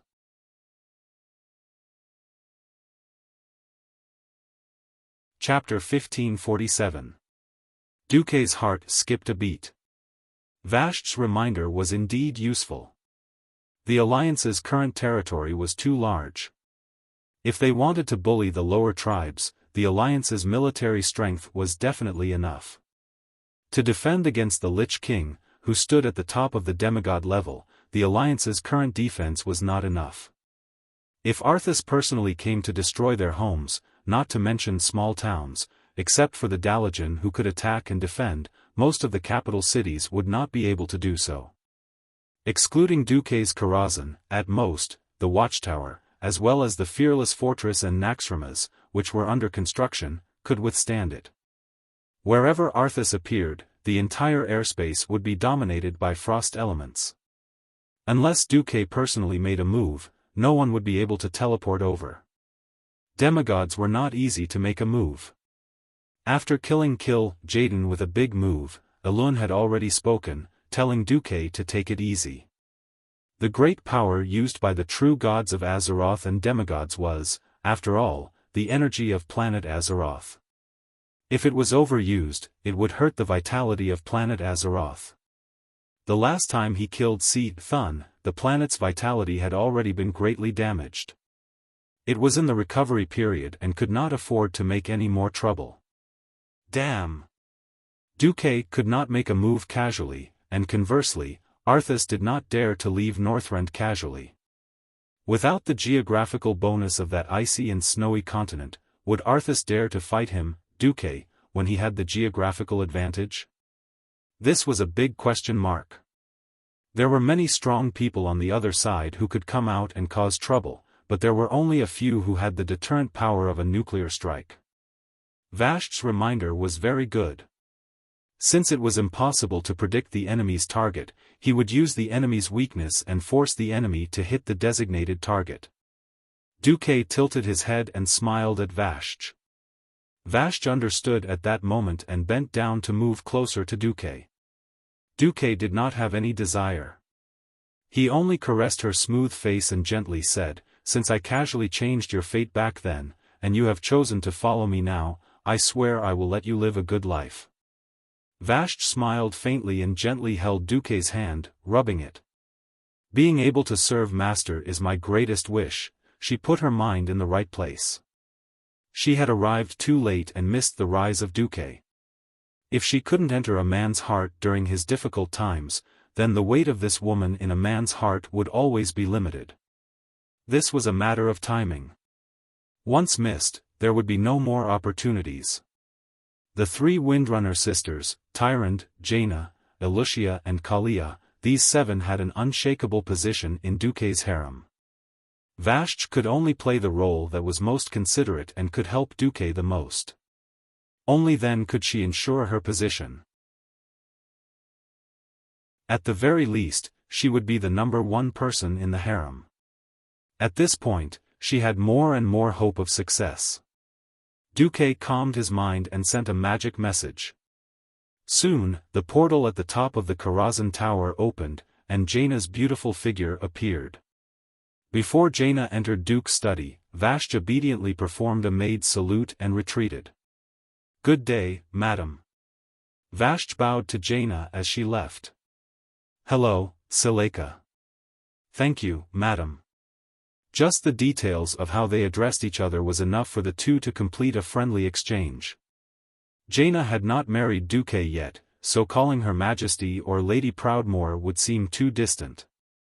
Calling her Madam was a compliment to Jaina and an acknowledgement of her position in Duque's harem.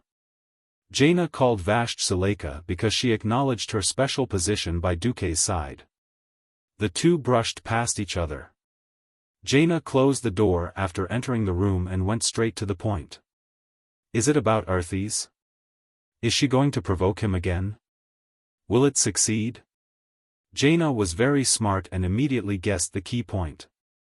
Back in the Fellwood Forest, Jaina did not have any psychological burden after messing with Arthas once.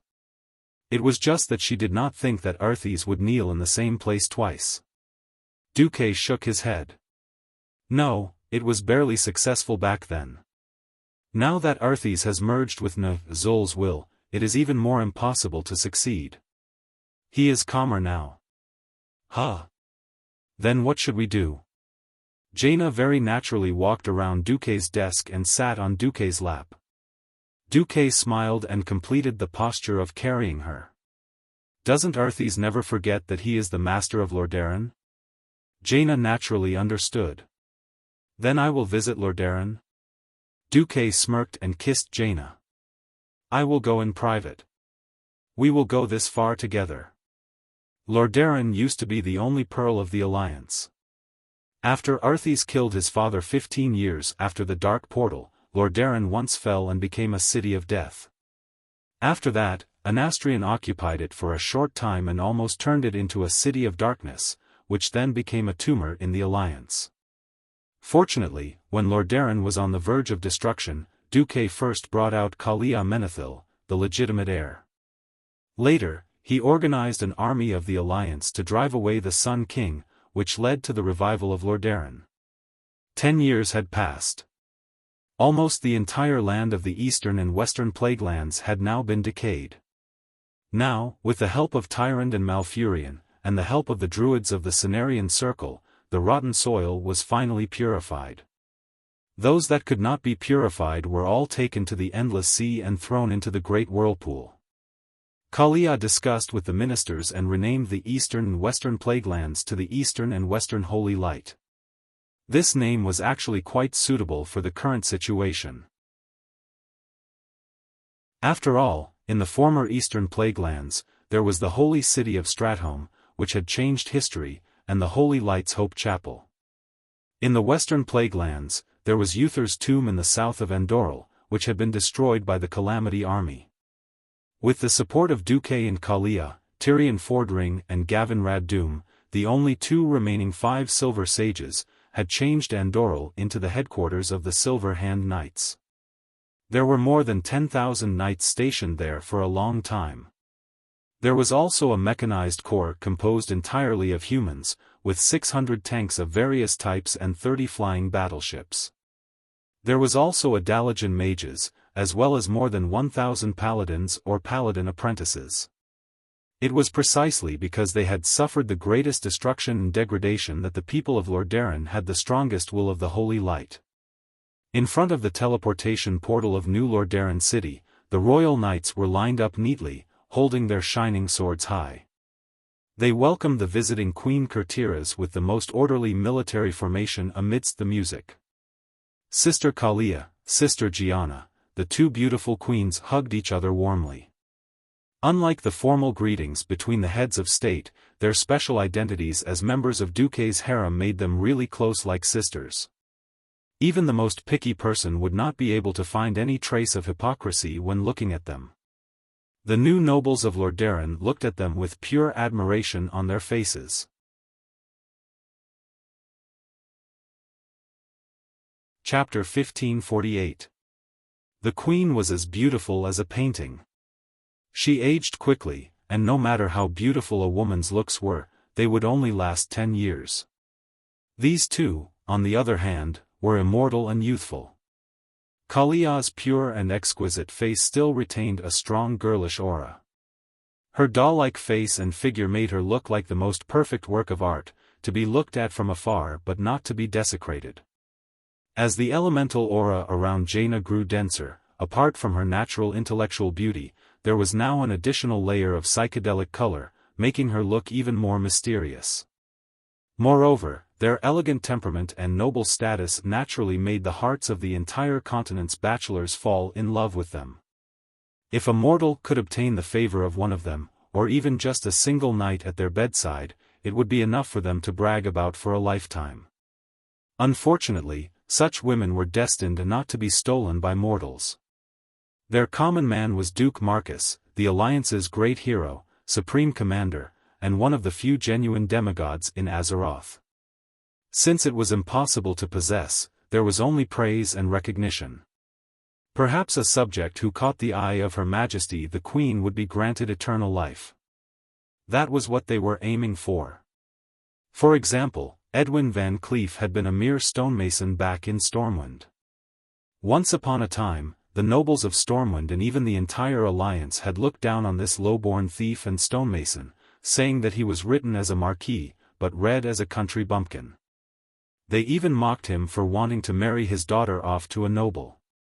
As time went on, everyone changed their opinions. These days, there were more and more experts who could enter the realm of heroes.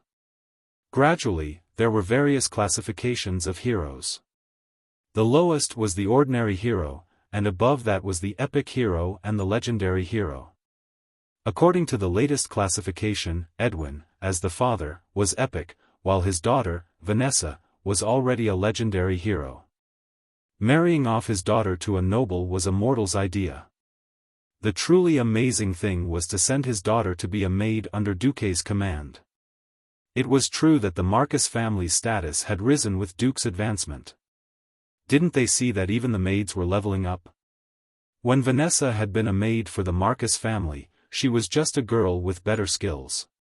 Later on, the one who wanted to be a maid was already a radiant moon great astromancer, Solarian. Recently, with Vashti's allegiance, everyone suddenly discovered that only a demigod could become Marcus family's maid. Countless nobles beat their chests and stamped their feet in regret. Fortunately, be it the Rotterdam Kingdom or Stormwind, the nobles of the entire alliance had basically been purged once or twice for various reasons. Some of the nobles who were able to survive until today were new nobles who rose to power after the first battle at the Dark Portal. The remaining nobles who came from the old era were mostly new nobles who had accepted the thinking of the new era. Everyone also understood that the era of relying on bloodline was over. Only by taking on more responsibilities and making more contributions could Azeroth continue to exist and everyone live a better life. Moreover, under Duque's leadership, the alliance became stronger and stronger. Everyone personally witnessed that. The Horde, which had been a serious threat to the survival of the alliance, had been left far behind. The economic, livelihood, military, and other areas of the cake were getting bigger and bigger. Everyone was getting a bigger share, so there was nothing to be dissatisfied about. Hence, even though they were fighting for it, it was still generally in a positive atmosphere. During the meeting, Jaina felt the friendly gazes from the nobles. She teased, "Sister Kalia, it seems that your control over the country is quite good. I'm in trouble. I have to earn money all day and then build ships so that those guys don't complain. Don't tease me, you rich lady of Azeroth. Even I want to rob you of your private stash." Kalia hooked Jaina's little nose. Take it, take it. What's mine is yours too." Jaina hooked Kalia's arm and teased her as they walked into the palace. On this day, the meeting between the two beautiful queens became the topic of conversation for all the citizens of Rotterdam after they ate and drank. 25 years ago, the Rotterdam Kingdom gave people the feeling that it was still an extremely backward Middle Ages. With the large-scale promotion of magic communication, the beautiful scene of the Queen's meeting was almost simultaneously spread to the entire Rotterdam Kingdom and the Alliance. This was the foreign version of the news broadcast that Duque had single-handedly created. After entering the Rotterdam Kingdom, the two queens talked and laughed as they entered the bedroom. After Kalia asked the servants to leave, a portal opened in the bedroom that was supposed to be in a state of space shielding. Duque walked out of the portal with a smile. "You're here. You've been hiding in Karazhan lately and rarely come to see me." Kalia pouted and pouted. Although she said that, she leaned over and offered her red lips directly. "Aren't I here now?" Duque took the opportunity to taste the fragrant lips of this beautiful queen who always maintained a pure heart.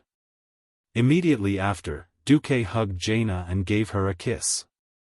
Favoring one and discriminating against the other was a big taboo in the harem. Kalia asked, "Arthas, will his men come?" "Yes. Because he's Arthas." Duque's answer was more like a tongue twister. In fact, this was a judgment made based on Arthas's character. Arthas was not simply brainwashed and joined the Scourge army, and then became the Lich King. He was Zul, who patiently tempted him step by step, pushing his soul into the abyss, and finally achieving the end of the fall. The advantage of this was that Arthas would not be like the other paladins who were forcibly turned into Death Knights. Once their control was slightly weakened, they would immediately rebel and turn their spears against the Scourge army. The disadvantage was also obvious: Arthas retained his previous memories, personality, and way of doing things. In a sense, after completely merging with Zul's soul, it was to gain the advantages of both of them.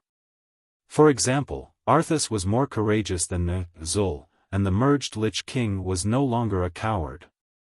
Another example was that Arthas could obtain Zul's mind full of shadow magic, and become a true dual practitioner of magic and martial arts. However, even with the integration of the advantages of both of them, such a Lich King could still not be said to be perfect. In the end, the two of them were born with too many flaws. In theory, if they merged with the soul of another strong person, the effect would be better. Unfortunately, souls were not things that could be merged just because they wanted to, and souls that were too weak had no value in merging. It took Arthas almost 10 years to perfectly merge with Zul. No one knew what the result would be and how long it would take to merge with another one. What's more, Duque would not give them this time. The fearless stronghold was being built in full swing. With the alliance's hands free, if Arthas did not fight back, the shameless Duque did not mind building fortresses all the way to the entrance of the Ice Crown Fortress, and then having a fortress against a fortress. Well, with Naxxramas, a total of 2 fortresses against 1 Ice Crown Fortress.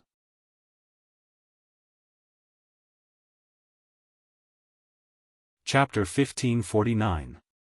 In a sense, this was a counterattack that Arthas had to make under the pressure of the general situation. It couldn't be helped. The general situation was in Duque's hands. If he didn't want to lose even his pants, Arthas had to take the risk. However, he retained his memory and part of his humanity, and Arthas' weakness was fully exploited by Duque. Arthas had always claimed that he was the king of Lordaeron and the only legitimate ruler of the kingdom. But now, the one wearing the crown of Lordaeron was his most beloved sister. Tyrrhenas had never cared much about the siblings, and only kept making demands and criticizing him. Every night when he dreamed of his father, he still didn't think that killing his father was a mistake. Kalia was different. His mother died early, and as his sister, Kalia was the last harbor of his soul. If he had known that his sister was not dead, he might not have fallen. After all, in his heart, it was his father's greed for Alterax's land that led to Nethario, the wing of death, and his sister's death. But before he fell into a deep sleep, he knew that Kalia was not dead. 10 years had passed, and when he woke up, he found out about a series of shocking things. Duke had not only taken care of his beloved childhood sweetheart, Jaina, but he had also clearly eaten his biological sister at the same time. The man who had stolen his woman had become his cheap brother-in-law in the blink of an eye, and he hadn't even been given a public status. This contradiction, anger, and entanglement. If Arthas were still a living person, she would probably be tormented to the point of insanity. This terrible situation had become a problem that he could never get rid of from his soul. To become a purer Lich King, he had to completely abandon his humanity. The cruel part of his soul that belonged to Zul was driving him. And his reason told him that this meeting between the two queens was a trap, so what if it's a trap? Thousands of miles apart, the two men who could stir up a storm in this era said the same thing. The only difference was that Arthas was sitting on an ice throne made of frost elements, while Duke was lying on the soft velvet bed, looking at Kalia, who was wearing white silk, and Jaina, who was wearing black silk, intertwined with each other as they slept. That night, dark clouds covered the sky, and there was no moon in the sky. The radiance of Elun did not reach the ground at all. In the pitch-black land of Rotterdam, even the brightest lighthouse looked like a firefly in the dark. Heaven and earth were covered by a hazy mist. In the sky, a large ice-bone dragon led a group of ice dragons, continuously flapping its wings that had long lost their membranes and were only left with a skeleton. They charged into the sky of the Rotterdam kingdom at high speed. These lifeless bone dragons relied on shadow magic to fly, not their wings. All the movements of flapping their wings were just a habit left over from when they were alive. Everyone attack. We have to kill our way in before the magic defense system of Lordaeron City is activated. We have to punish those who refuse to accept the honor of the Lich King's death. Announce the return of the Scourge army with the bloodiest massacre. The one leading them was the former Blue Dragon Queen, Sindagosa. 15 years ago, she had been resurrected by Zul and saved Arthas. Ever since then, she had been the most loyal guard of the Ice Crown Fortress. Tonight, as the most powerful assault force under Arthas, she led the Ice Dragons, who had also been resurrected by the Lich King, to carry out a surprise attack in the night.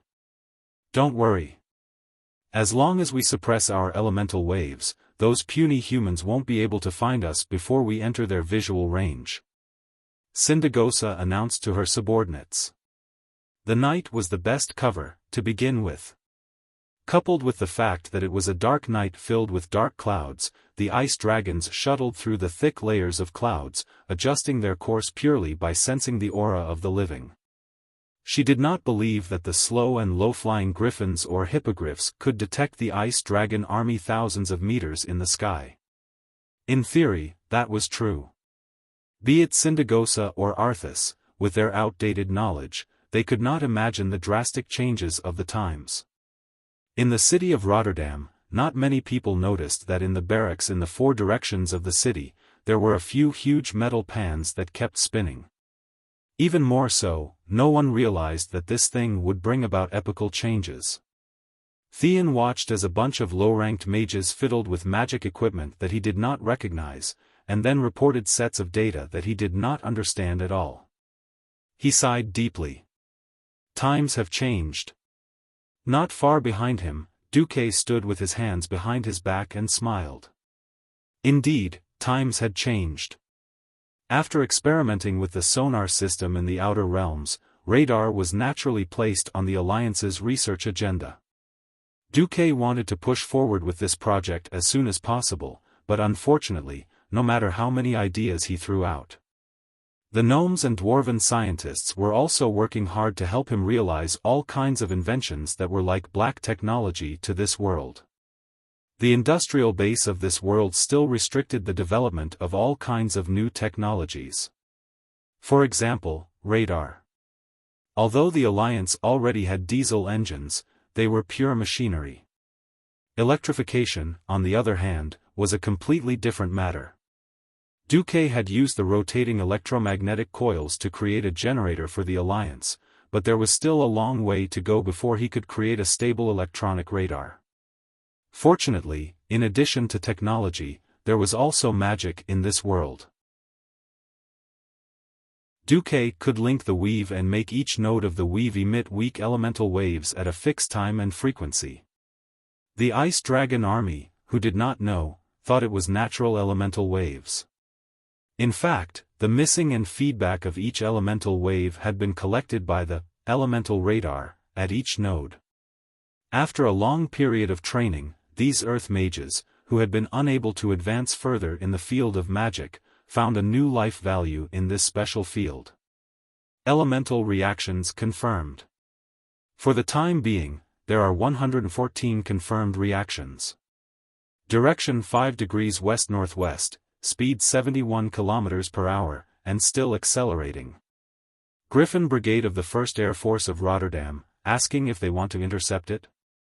In the newly established Air Force Command of Rotterdam, it was a scene of bustle.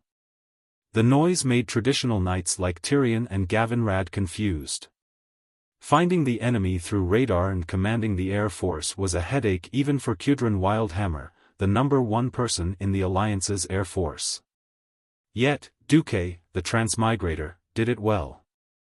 Faced with the inquiries of his subordinates, Duque shook his head.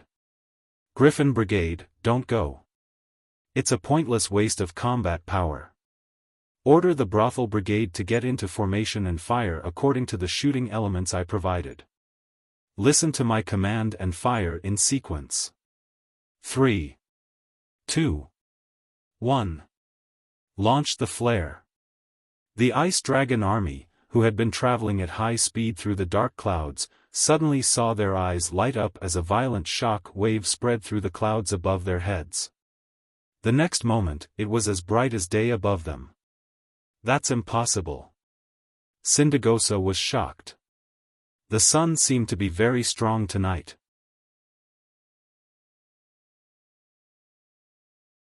Chapter 1550. Almost at the same time, Kalia, who was sleeping soundly in the palace of the Rotterdam kingdom, suddenly raised her long eyelashes, and her sapphire-like eyes lit up. Just as Kalia was about to move, she suddenly realized that Jaina was hugging her even tighter. Jaina whispered into Kalia's ear, Sister Kalia, you're not being good. Leave everything to Duque. Kalia understood everything at once. She was a little confused, but soon blushed with happiness. So, Duque has already arranged everything. He's such a gentle person. As the queen of the Rotterdam kingdom, she naturally had the responsibility of guarding the land. Duque took over the defense, and deliberately tortured her in the first half of the night to exhaust her physical strength.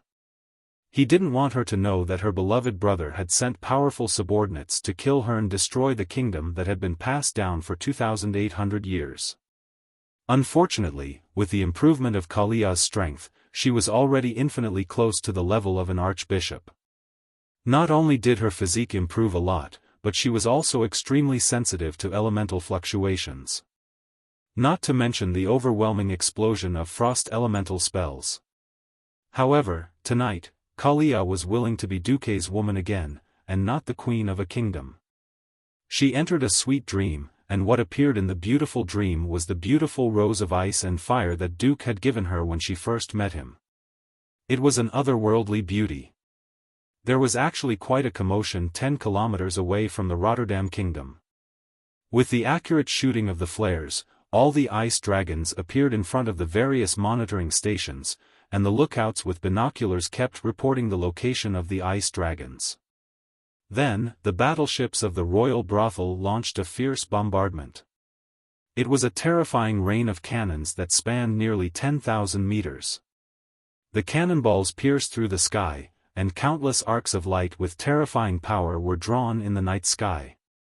Although the ice dragons were essentially undead, and their resistance to physical damage was quite high, the Calamity Army, who was uninformed, did not know that the Alliance had long installed a large number of blessings of holy light cannonballs. The cannonballs that exploded not only had physical damage, but also had the dual attributes of fire elemental and holy light. Ice Dragon's ice shield was easily broken like a soap bubble. In just one face-to-face encounter, more than 30 bone dragons had unfortunately been directly hit by multiple cannonballs. The destructive power was so terrifying that it was beyond Syndagosa's imagination. It blew up the bone dragon with its incomparably tough bones in one go. The sturdy bones that even the orc's axes couldn't even leave a white mark on them were smashed into pieces like rotten wood. The bone fragments that emitted a large amount of frost elements bloomed in the sky of the Rotterdam kingdom like snowflakes that were blown away by the wind. Impossible! Syndagosa exclaimed. Disperse! Spread out! The ice dragons in the sky had completely lost their formation. They tried to control the elements around them that had become chaotic and maintained their flying state. Some of them fluttered their wings and flew up, some turned around rapidly, and some dove down. With all kinds of dodging movements, the second wave of shells only caused limited damage. About 7 ice dragons were destroyed, and the rest were mostly lightly injured.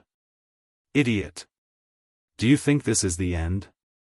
With a cold announcement, Syndagosa suddenly realized that a night elf in a pure white priest's robe had raised her hands high in the sky to the east. Holy and holy radiance blossomed from her body. The divine might of the moon goddess Elun also descended in the next second. It was another meteor-like object that fell from the sky, but this time, it was not cannonballs, but meteorites from the void battlefield. Under the guidance of High Priest Tyrant of the Shrine of the Moon and the restraint of the divine power of the moon goddess, meteorites of various sizes broke through the atmosphere and hit the ice dragons with terrifying kinetic energy. The humorous WIRMS, whose bodies were extremely tough, were hit by the terrifying meteor fall. They immediately exploded like building blocks that had been kicked apart. No, Syndagosa let out an angry howl of the soul. Ice dragons were not ordinary WIRMS. They were all blue dragons that had been killed on the spot when Nesario betrayed the Dragon Sleep Shrine. Only dead blue dragons could become ice dragons. Hence, every time an ice dragon was destroyed, there would be one less ice dragon.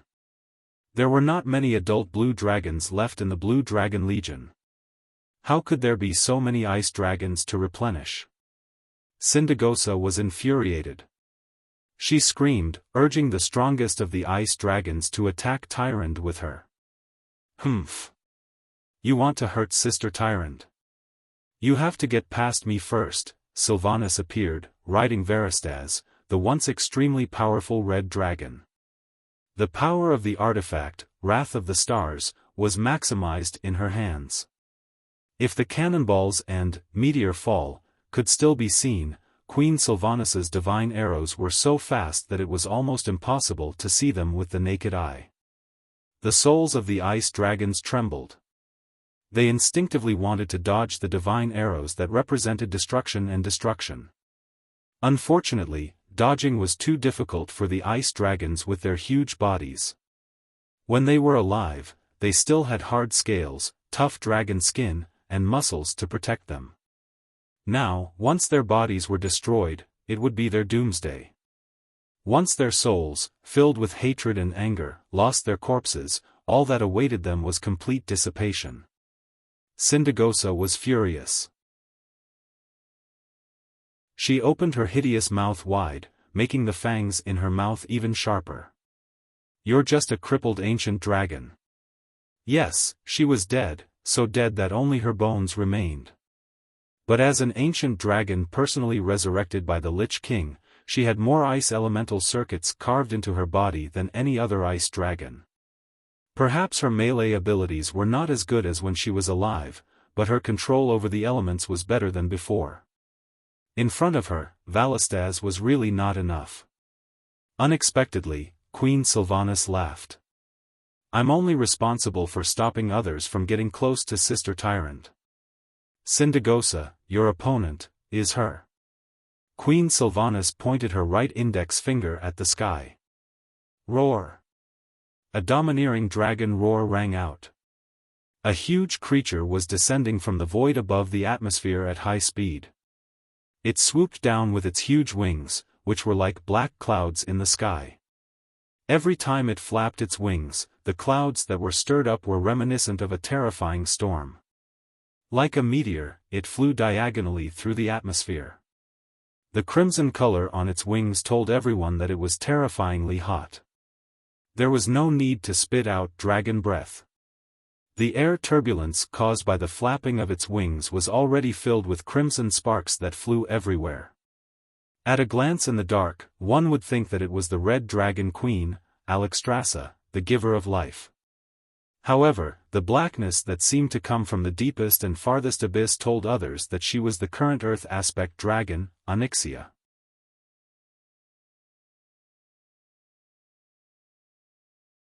Chapter 1551. Oh. Is the food in the void that good? I think you've gotten fatter. Duque's magical message was sent directly into Onyxia's ears. Bastard master, this is the power of that damned dragon aspect. I don't like it at all. Onyxia began to complain on the spot. Good, good, good. Thank you for your hard work. Finish it quickly. Humph. Despite her complaints, Onyxia was becoming more and more self-righteous. Looking at Sindagosa, Onyxia suddenly felt like she was in a trance. Thinking back to the fate that Duque had shown her, she subconsciously compared the tragic fate that she should have suffered to this blue dragon queen, who was filled with tragedy. If I continue to walk the path of evil, perhaps this will be my fate? She was not a kind dragon to begin with, and her so-called sigh only lasted for a second. When she became serious, her black vertical pupils, which were wrapped in golden yellow, only had a coldness that seemed to belong to the ruler of all living things. As the mount of the god of fate, she looked down at yet another pitiful creature that had fallen into the trap of fate. Sindagosa. Since that bastard Maligos isn't willing to come, then let me do it for him and end everything. Don't mention that filthy name. Sindagosa let out a shrill dragon roar and pounced forward. His wings, which were devoid of beauty and only had bone spikes, spread out, and even the surrounding air trembled slightly. After explosively spraying out frost elements, Sindagosa's huge body shot into the sky like an arrow, heading straight for Onyxia. The world of frost elements was connected to the real world through the evil magic runes on her body. For a moment it was as if two different spaces had overlapped. Humph. You're already dead, so don't wander around. Do you know? You're an eyesore. Onyxia was furious as well. She flapped her huge black wings, and the wind pressure created a terrifying storm in the air. Even from a few hundred meters away, Tyron's Hippogryphon was still blown around. She had no choice but to pull on the reins and have the Hippogryphon retreat further. The sky was the domain of the birds of prey and dragons. Any existence that attempted to defeat dragons in close combat would have to pay a terrible price. It wasn't just Tyrant. Even Queen Syndagosa retreated. One life, one death. One white, the other black. One was ice, the other was fire. The two dragons collided with each other in midair. At that moment, the pitch-black sky was filled with the purest elemental radiance. Half of the night sky was densely covered with fiery red flame patterns that carried a holy aura, while the other half of the night sky was filled with layers of overlapping snow-white frost elemental runes. Two utterly different scenes separated the entire sky. At the beginning, it was just a small region of elements colliding with each other. Soon, as a large number of elements were drawn in from the elements realm, they constantly collided with each other. The overflowing ice and fire elements began to spread in all directions. With the two dragons fighting fiercely as the center, it was as if time had stopped for a moment, and then a huge shockwave like a mushroom cloud spread out.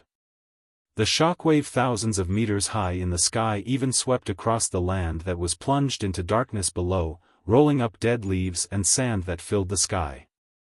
In the command center, Theon asked Duque, "Can Onyxia win?" Duque rubbed his chin casually. Although she always lacks fighting spirit, she believes that when she stands on the winning side, she will always be the winner. To be honest, from the moment Syndagosa led his army into the skies of Lordaeron, Arthas' attack this time was destined to fail. Theon sighed. That's why we admire you.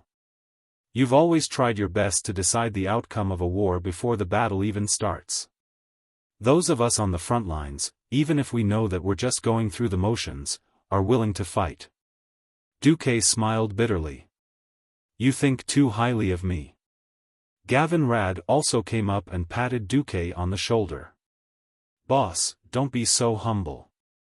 We're all thinking that if you can always be so brilliant, it wouldn't matter even if you lead the Alliance for 100 or 1,000 years. Duque's heart skipped a beat. He didn't know how to describe this feeling. What did a great man say in the past? Absolute power leads to absolute corruption. Duque had always thought of himself as a layman. Even now that he had stepped into the divine realm, he still didn't feel like a true god. He had become a demigod more out of a desire for power. However, this desire was only based on the goal of defeating the Burning Legion. What would happen after defeating the Burning Legion? Perhaps Azeroth would already be very peaceful? Would he still have the drive and the sense of urgency he had now, and put all his thoughts on promoting the world forward? The answer was obviously, no. Thinking of this, Duque smiled and shook his head. No, my term as commander will only last until the Burning Legion is defeated. The day of the decisive battle between Azeroth and the Burning Legion that I saw in the River of Fate is not far from now. As he spoke, Duque raised his hands and put up 10 fingers. 10 years. 10 years at most. The Legion will launch a general attack on Azeroth. Whether the world can survive, and whether our children can have a future, depends on the next 10 years.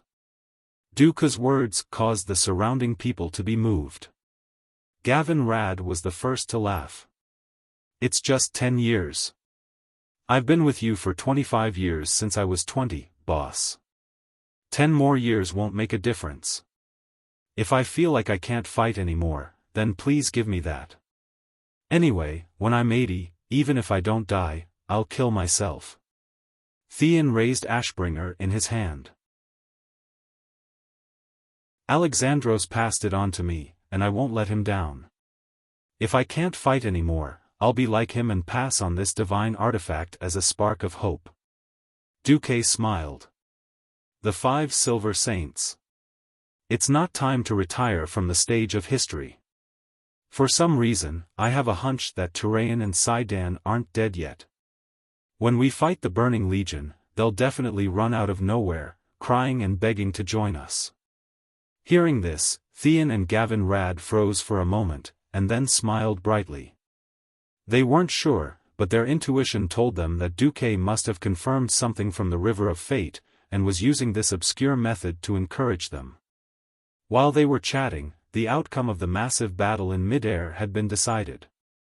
The result was not surprising at all.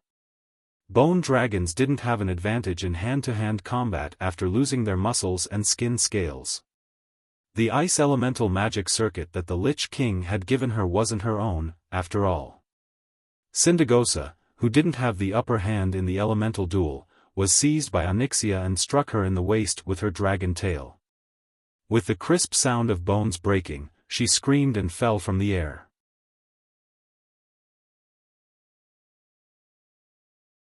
Chapter 1552. Surprisingly, Onyxia didn't pursue him immediately. Instead, the Lordaeron Command Center received a magical message from her. Bombard Syndagosa. The coordinates are.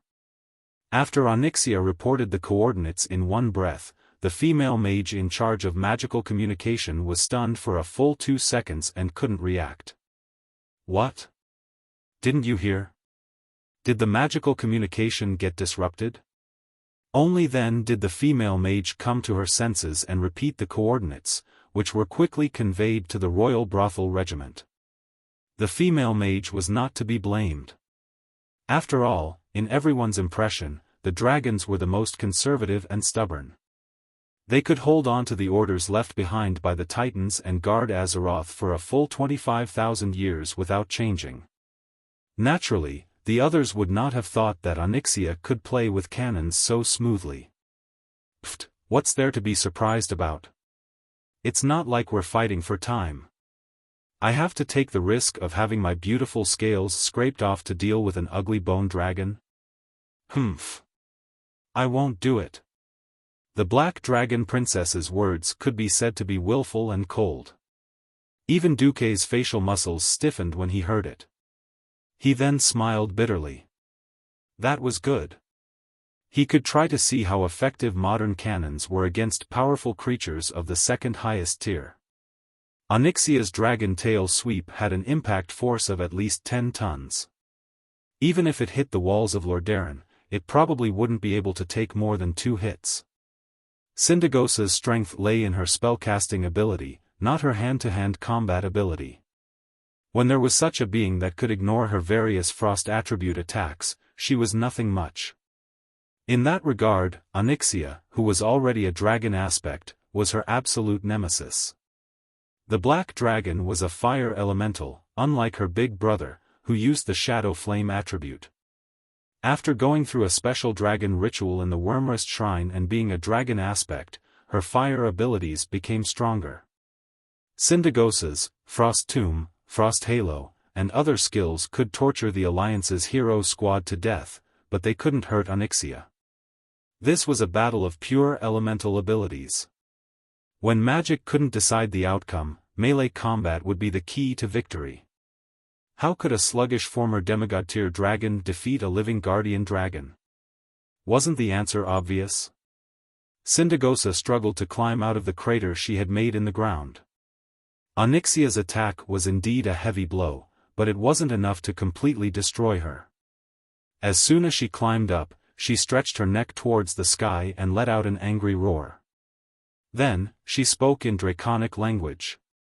When translated, it basically meant, "Little girl, you're not qualified to teach me a lesson." Onyxia's reply was a very anthropomorphic smiley face. It was hard to imagine how a dragon with such a terrifying face could make an expression similar to, hee hee. She did it and even expressed the meaning of, "You have a lot of ideas." The next moment, Sindagosa knew what his opponent meant. Whoosh, the familiar ear-piercing whistling of the wind could be heard.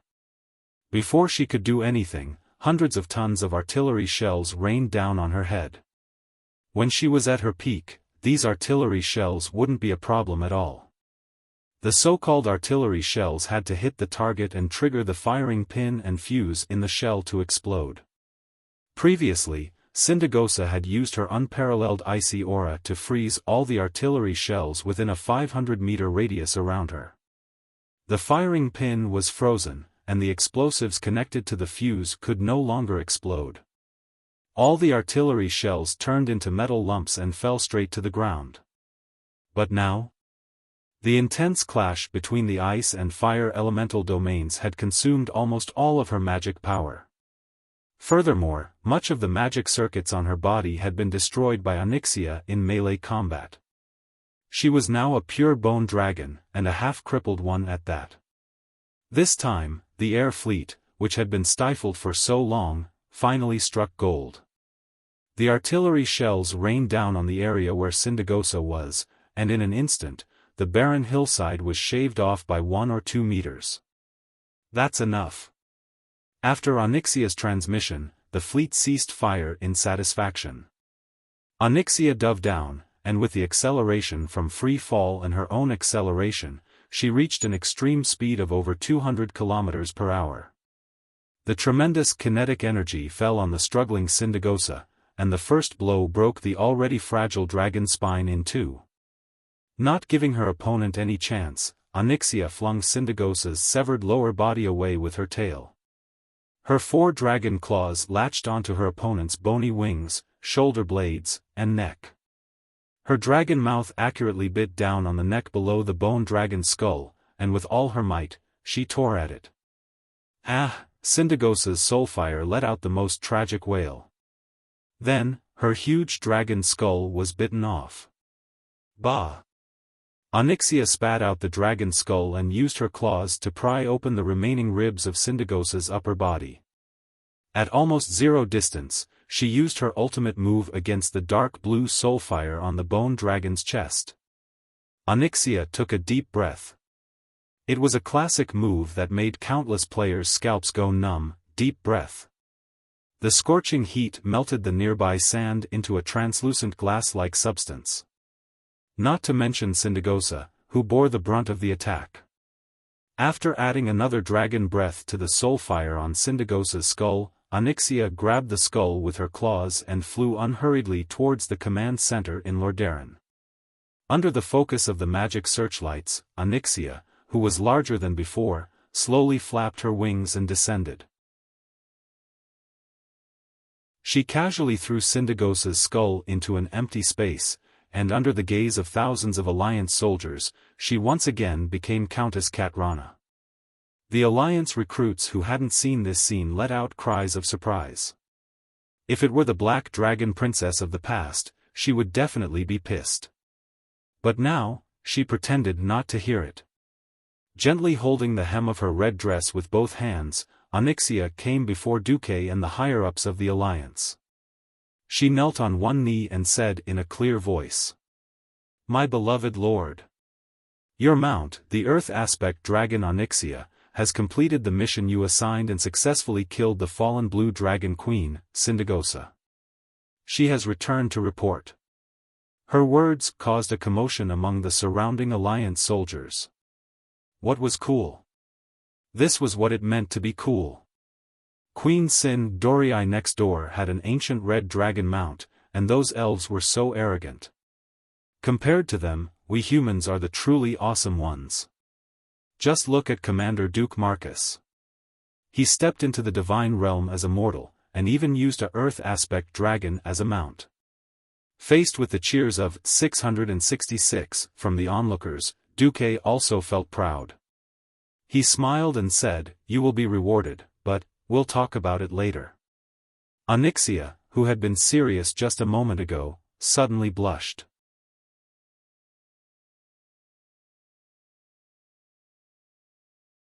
Chapter 1553. The pure people of Azeroth certainly couldn't understand the breadth and depth of Chinese culture.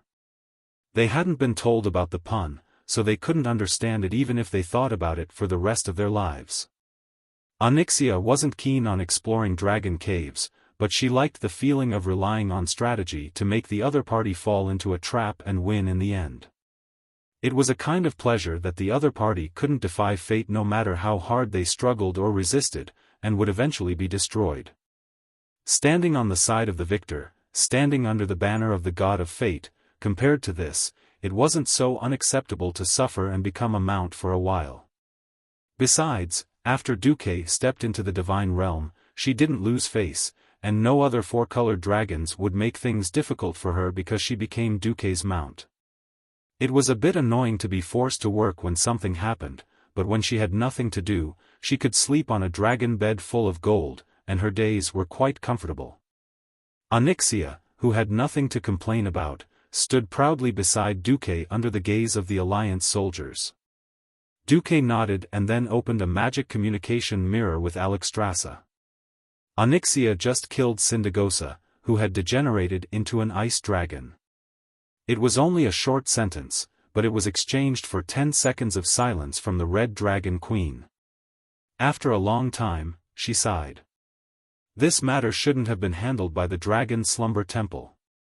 This time, it was Duque's turn to be silent.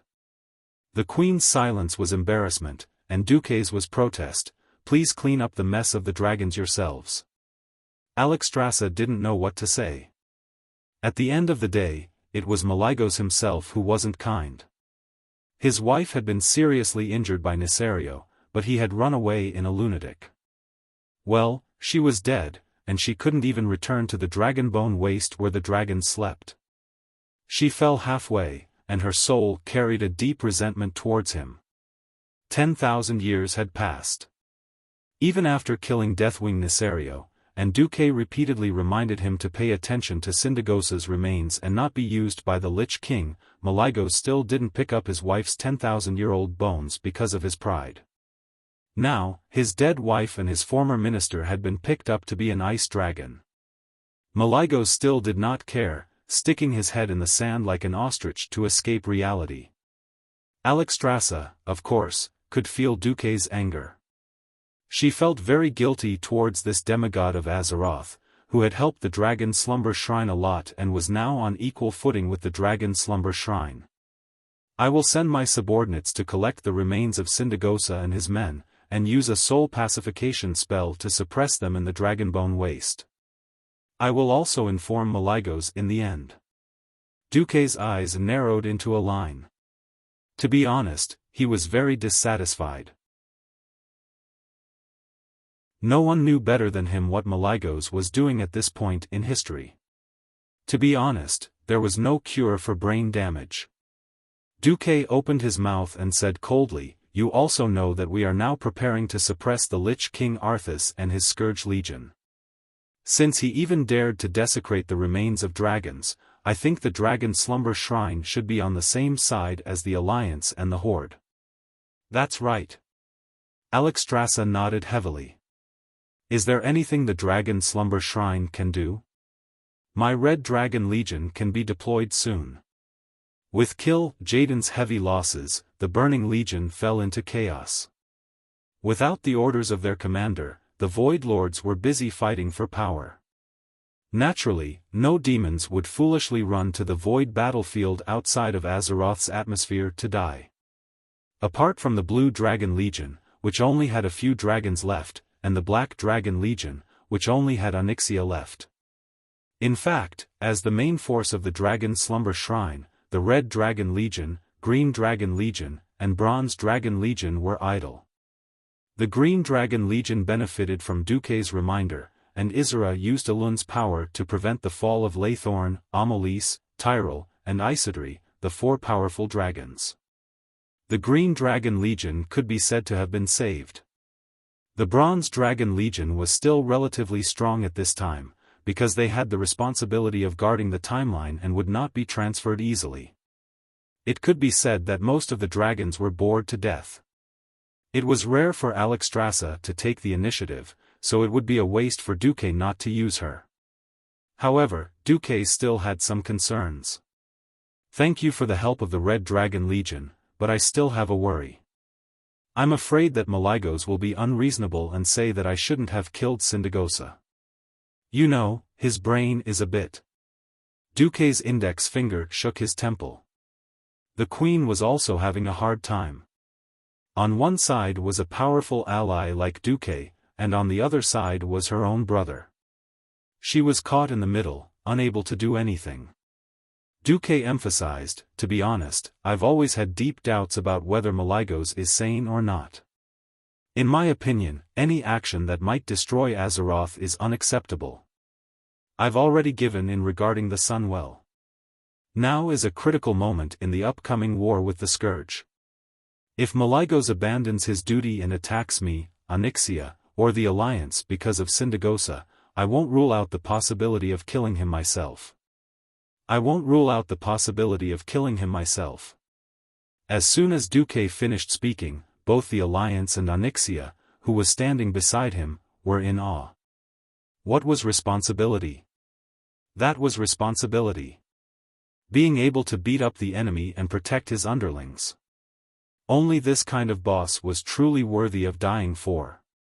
Even though Alexstrasza had a headache, she knew Duque very well. She knew that Duque would not start a war over a small matter that could lead to civil strife. "What else do you know?" Duque waved his hand lightly, and Onyxia immediately walked over. "I found Tesario." "What? You mean Tesario? He hasn't appeared for 10,000 years.